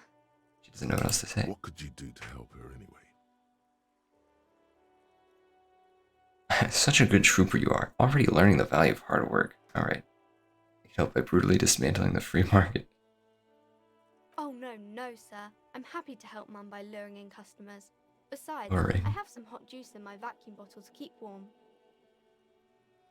Can you be at school or something? Studies at home at the moment. I have to help Mum keep this place running. Isn't school... Mum says it's Isn't necessary school more important than this? because it builds character. Mum says a proper worker is dutiful. That's how you get ahead in life. You succeed. How's the business Mum going? says it's peachy. She was a little afraid at first. There's talk about this house being cursed. Behind her, the window has been boarded up. You sense the boards creaking, twisting for a second, and some kind of doubt in her tense shoulders. Cursed in what In a way? way that makes them say that no business has ever really thrived here, sir. That they all go... Exactly. But we've been doing fine so far. Sounds rather serious. I should probably look into this. We can go into the bookstore and ask about the case, but I don't see much more to look into here. Okay. Yes. That's fine. Please do also look at our wares inside. The postcards and board games are there, sir. What do you know about the other failed businesses? Enough about the curse for now. Maybe I can tell you about some of our books instead.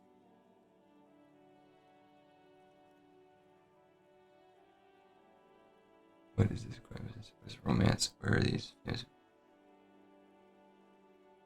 Okay. What is this crime Crime business? fiction is about murders or burglaries or things like that, and the work of a policeman or a private detective who's trying to solve a crime and catch the criminals. Okay, I get it. Crime, murder gets And six it's people kind of going. like a puzzle too. You can guess who the criminal is or how the good guys are going to catch him. I'm actually a policeman myself, by the way. Like policeman. Huh. What does a cop look like then? Didn't mean to offend, sir. Sorry, sir. It's just that you don't look like Dick Mullen. So we have a cover in which you see a strapping Vespertine officer stands grimly over the body of a dead woman. To be exactly like that Mullen guy, then it's headed to live little. You know, nobody actually looks like that.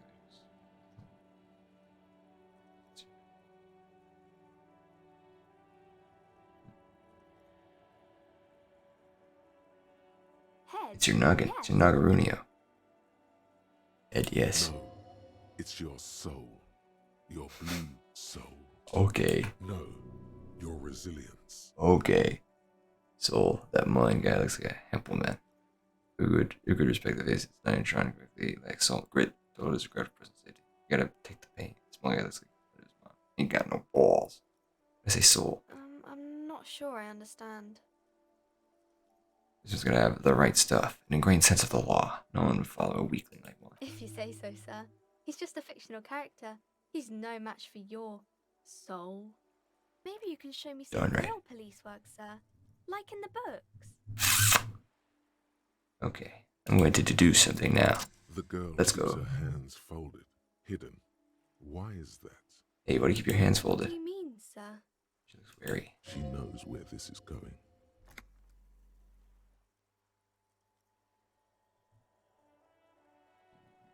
You don't need to be worried. I'm here to help. She looks around anxiously. Her hands remain folded in front of her. She doesn't want to show them. The lieutenant stands by, looking at the two of you with little interest.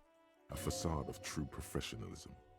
He is far more intrigued by the situation than his poise reveals.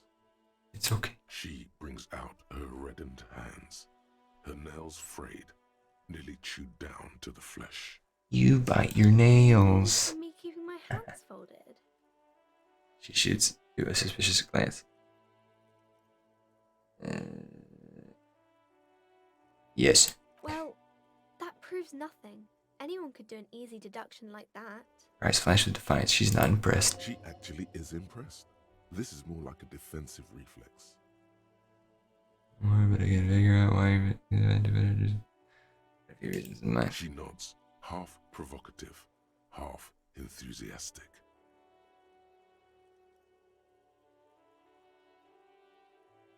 Number one. Maybe so, sir. Okay, I know it's a bad habit, and I shouldn't. Either way, another ace deduction by the number one attempt. Have this entertained It you? was okay, sir. She's still got a rebellious streak. There's more that can be achieved here. Ask her to do the same. To do something about Quite me. sober. She snaps back The quickly. lieutenant does not flinch at the comment. He does not flinch even a single bit. He is intensely not flinching. It takes effort. I do know I'm usually not. You usually aren't. I'm also sad and my head I'm hurts. sorry, sir. I hope things get better soon. There she stands, Yeah. swaying on her feet, assaulted by the early spring breeze. She smiles at you. The whole situation suddenly feels familiar, somehow. What are you missing here? Why does this feel familiar? Please work, please work, please work, please work. Because you Let's know each go. other. She's been talking to you so openly because you've talked before. Hang on. So you know me? We've met before? I stand in this spot all the time. You've been running around all week without your shirt on, sir, apologizing to everyone. I don't really understand what you've done wrong. Did I ever talk to Of you? course, you've stopped by a few times. You certainly look better than the last time I saw you. Thanks, I'm trying. I can see. You don't have party eyes anymore. Party eyes. Yes, of course. That makes sense. I'm not surprised children have seen you running around with party eyes on, he thinks. Not at all. Party eyes? Like a cat in the dark, all big and wide-eyed. It certainly looks odd on a man. The swiveling Okay. eyes of a loony drug addict. That is what she meant. You were probably gurning too. Not sure what gurning means, but I imagine it's not great. Get some party eyes right now. Snap those sequins on you, boy.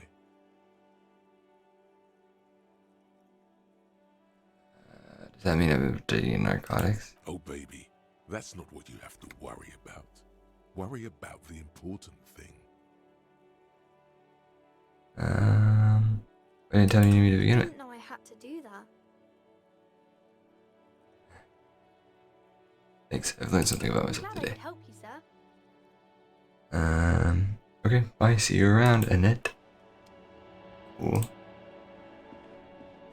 This book has a rose, a pistol, and a half-naked dame on its cover. Burning is pulling odd faces, clenching jaw. Okay, cool, thank you. On the cover stands a very muscular man, surrounded by flames. All books are outside, then what's the building for? This is a book about pate. This book, you don't really understand what it is about, nor does it seem important. Book about boyadero culture. It promotes freedom and roaming upstream.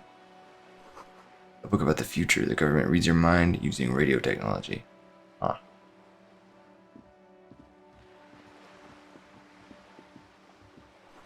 Two roundabout north.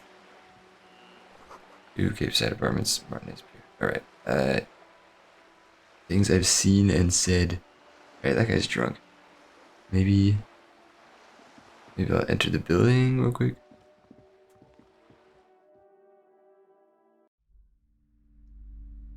Let's look at these two dots. Oh, there's dots upstairs.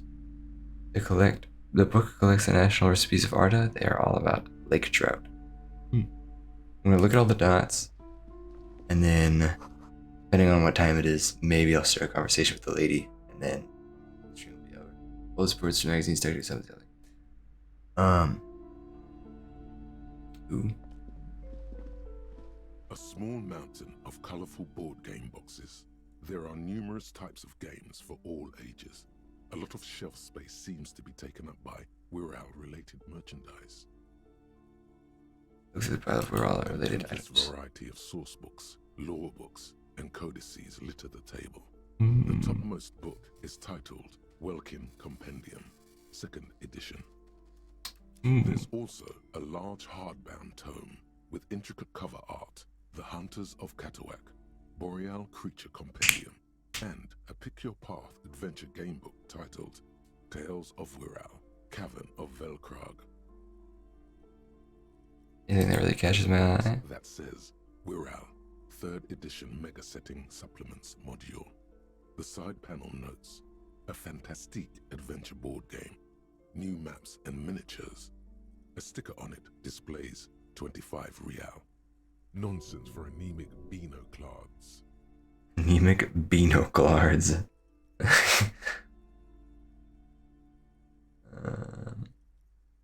Okay, it's not the guy. I have no money, so I'm not gonna. Gift books and molten candy.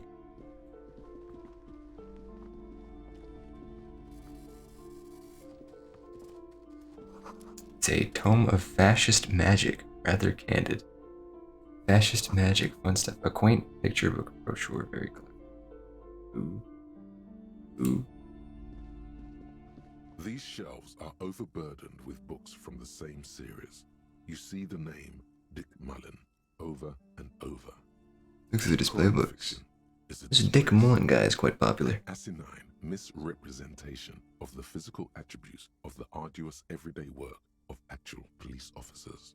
Sure. These books greatly overstate the excitement of police work, glossing over how long it takes to actually follow up on leads and eliminate dead ends. Yes. Furthermore, they have no idea how hard it is to simply remove a body from a tree. And to be fair, I haven't done a whole lot in the way of. They completely ignore the psychological hardships of year after year coming into contact with people during the worst days of their lives. Sure.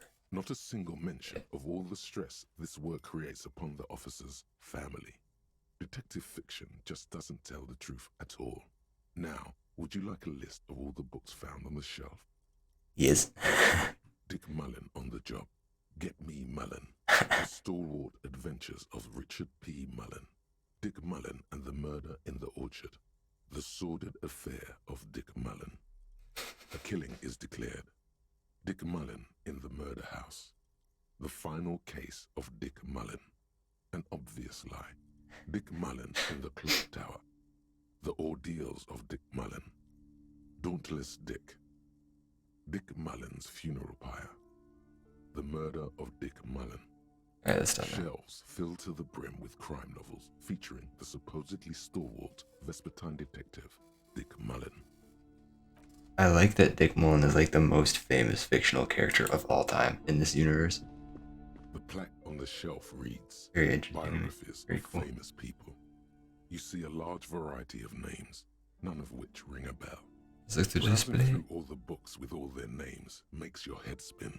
None of these seem important or relevant. Detective Dick Mullen. It's all just vapid. I don't have a magnifying glass, but if I did, I would be holding it like this. Dick Mullen. Dick Mullen. It's all just vapid egoism. A particularly odd title catches your eye. It reads, High Speed Love, the tragic true love story of Jacob Irv and Alfie Delatraz, by one Cecilia Averbrook. What's it about? High Speed Love chronicles the romance between two of the finest tip-top tourney racers in history. One of them is the madcap driver, Jacob Irv. His blonde mane graces the cover. Next to Irv's life story, you see a slim biography of an Occidental rock star called the Anti-Star. He's famous for shooting morphine into one of the eyeballs and cocaine into the other. That sounds sick. Next to that, Rivasholian radio personality Guillaume Bevy stands in front of a rundown drug den. He's a permanent fixture on Channel 8, reporting on real-life crime and ruining cops' days. Yes, of course. I really must insist you buy one of the books. Reading them is not for free. Do still browse, though, but not too long. Right, of course. She understands she has erred against the customer and immediately corrects course. Yes. I'm sorry, I did not mean to rush you. You are browsing. Go ahead. Take your time. Time is commerce. I had a friend once. I'm still friends with him. I don't know why I worded it like that. One of my friends, one time, went to Barnes & Noble with me, and like a group of friends. There's multiple of us. And several maps have been attached to a bulletin board hidden inside the alcove. They're held up by small pins. The board has come loose from one corner. And I think I just happened to be looking at a different part of the store or something, and then came back around, or I was in the bathroom and then came out of the bathroom and went and found him. But basically, I was separated from him for a little bit, and when I came back, he was sitting on the floor in one of the aisles reading this like manga. And he had like, by the time we left, he had like read the whole thing. I think he still ended up buying it, maybe, or maybe he bought it and the next like volume or something, or maybe he bought neither. I'm not 1,000% sure. I do know that he like read the entirety of a manga one time, just on the floor in one of the aisles. I was being big bookstores as a kid. It's like, and I totally get it, honestly, especially with like how fast like you can read a comic book typically. The maps look old and faded. Your eye catches a map of Insulinda, a map of Revachol, and a map of Martinez.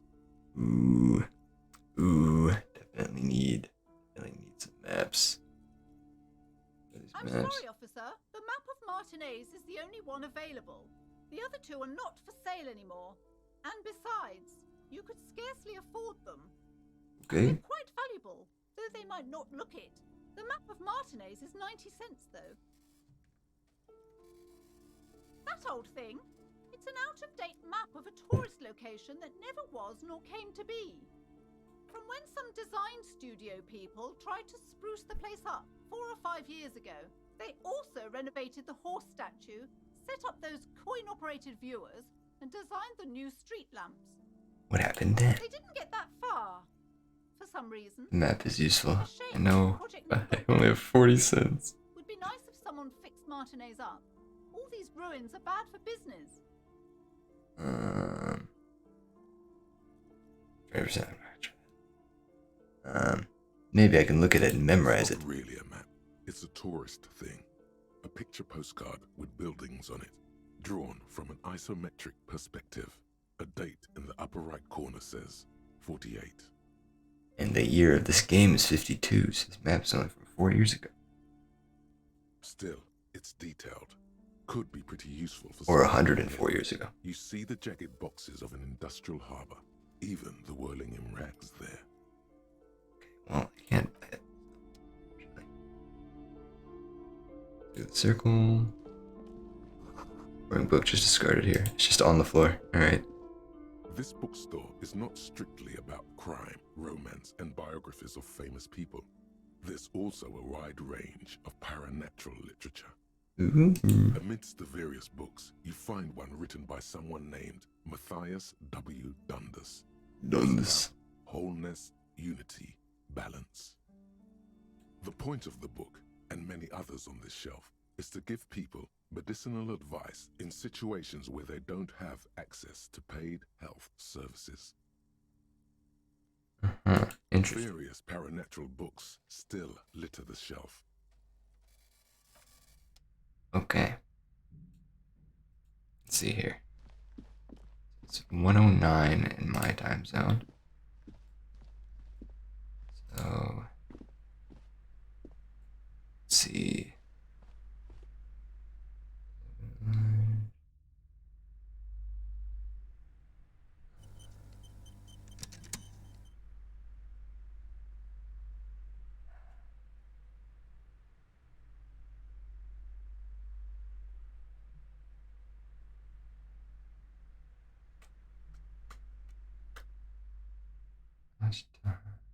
How long is it?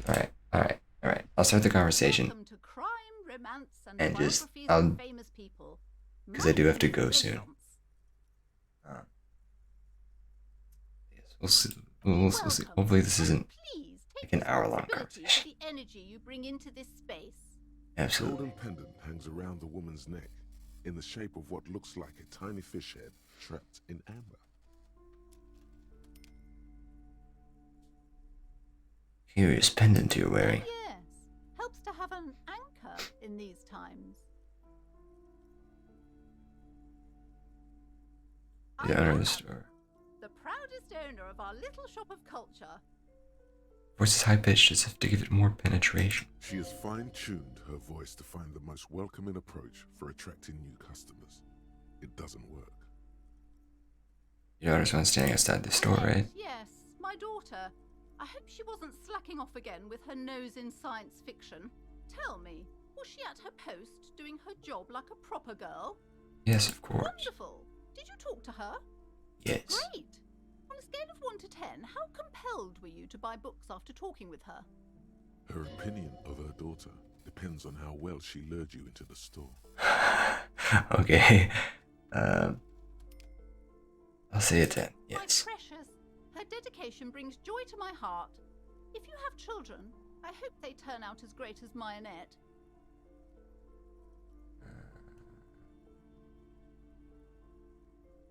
The way you're handling her strikes me as wrong.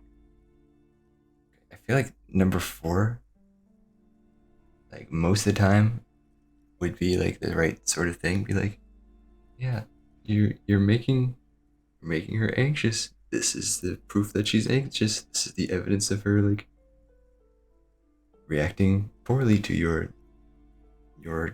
highly pressured parenting style. But there's also the chance that she is going to be like so bad of a mother that her response is going to be like, oh, she's biting her nails? I told her not to do that, and then get mad at her. And just completely ignore the part where I said, it is your fault she's doing that. Don't know.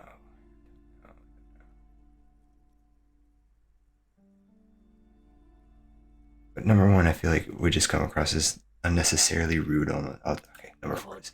Told her not to do that. It's such a disgusting habit. She'll get over it.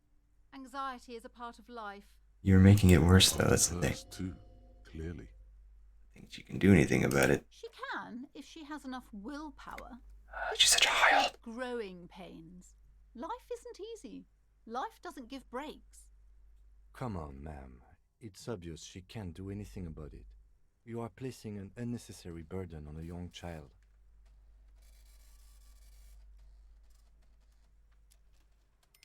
You're doing it wrong. You and I know that. I usually don't know anything. Stiff and severe, silently fuming. 10 or so seconds pass without change. This is a person coming to terms with a new reality, one where they are wrong. It's not easy. Yes, thank you. Oh no. Hold on. I need to invite her inside and apologize. She must be freezing out there. There. I don't know what to say to you. My husband, he tries to teach me business lessons. I have what my mother called a dull mind. All this stress.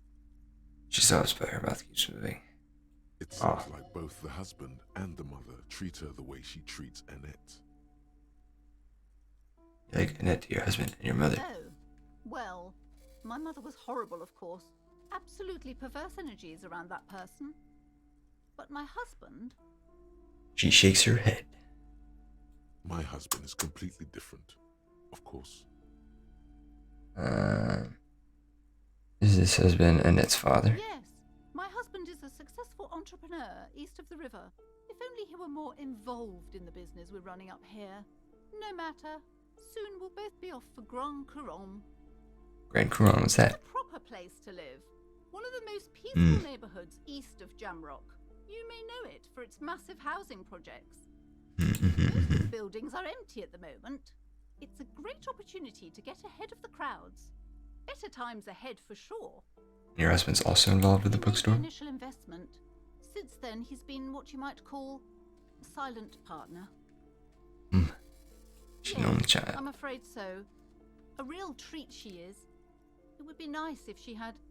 No, we couldn't have afforded more children, really. Not in this economy. Of course, yes. This economy. Well, maybe I'll get more experience if I prod a little more. Quite busy people, you know, my husband and I. Maybe. Quite busy. Children are a lot of work. You don't look like a father, so I don't expect you to understand. Yeah, okay. I'm sorry. I'm sure you do understand. She told me she doesn't go to school anymore. She's been too busy helping me here, so she studied at home this trimester. This is a temporary solution, of course. Temporary solution? I assure you, I of all people understand the importance of education. She will be back in school the moment the store takes off. The woman looks aloof, her features much softer. Occasionally she glances at her daughter's silhouette. Girl for now, book peddler. Because I can't afford anything. The display rack is brimming with worn paperbacks featuring an extremely muscular, sword-wielding barbarian on the cover. Nearly all the titles contain the word Heimdall somewhere. Rows and rows of Heimdall men blur your vision. You make out some titles. Man from Heimdall and the Mammoth Riders. Man from Heimdall, Return to Heimdall. And the solipsistic Man from Heimdall and the Heimdall Man. Good God, how many are there? 100. Man from Heimdall and the sages at the end of the world.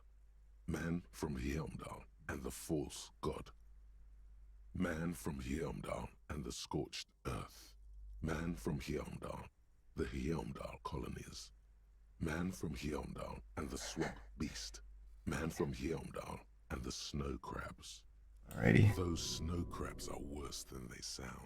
Is that all? Not even close. Oh my God. Man from Heimdall in hell.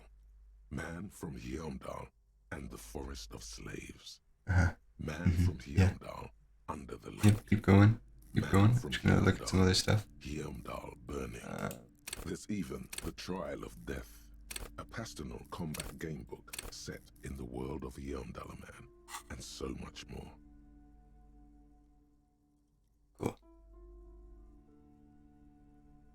name threshold. Do any of the books call out to me? I can't buy it, so it's like I can come back and look at it later for sure. Start to go a little bit more. I'm sorry, sir. I can't talk right now. I'm very busy with my homework. I have so much homework now. You just About that one. win. What are you doing now? Math. It's really difficult. Like, really. They say you need it to get rich. Better than standing outside in the cold, I guess.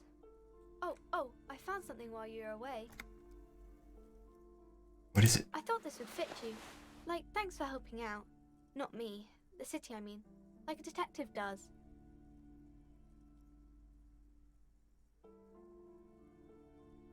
Where'd you That's get it? what Dick Mullen would ask. I got it from behind the curtains. I'm not really supposed to go there. A detective hat? Yes, just like the one Dick Mullen wears all the time. You'll look way more serious with that. Right, I have to get back to my homework now, before Mum notices. Man, this is hard. Okay, bye. See you around in it. But let's put the hat on. I'm so drippy. Oh my god. +1 encyclopedia. I'm smart. The drip came with a dictionary. If anything, this wide-rimmed hat looks even better than the hat Dick Mullen wears. Dick Mullen is stupid and not even real. You're real. Brain is real. Your real brain is inside the hat. Darn tootin'. Alright, yeah. Let's escape the pause button. It is. Save game.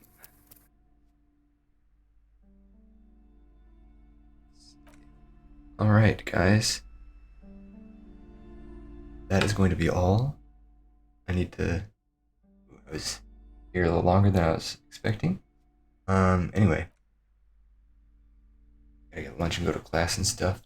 Do that sort of thing. Thanks for watching, guys. Hope you enjoyed the stream. I will be back streaming more of this around the same time on Wednesday. So, like, I don't know about Australian time zone, but Pacific time, I should be back around like 7 or 8 on Wednesday. Thank you so much for following. You can also follow me on Twitter or join Discord, both of which you can. There should be links or like buttons you can click. You just scroll down below the stream.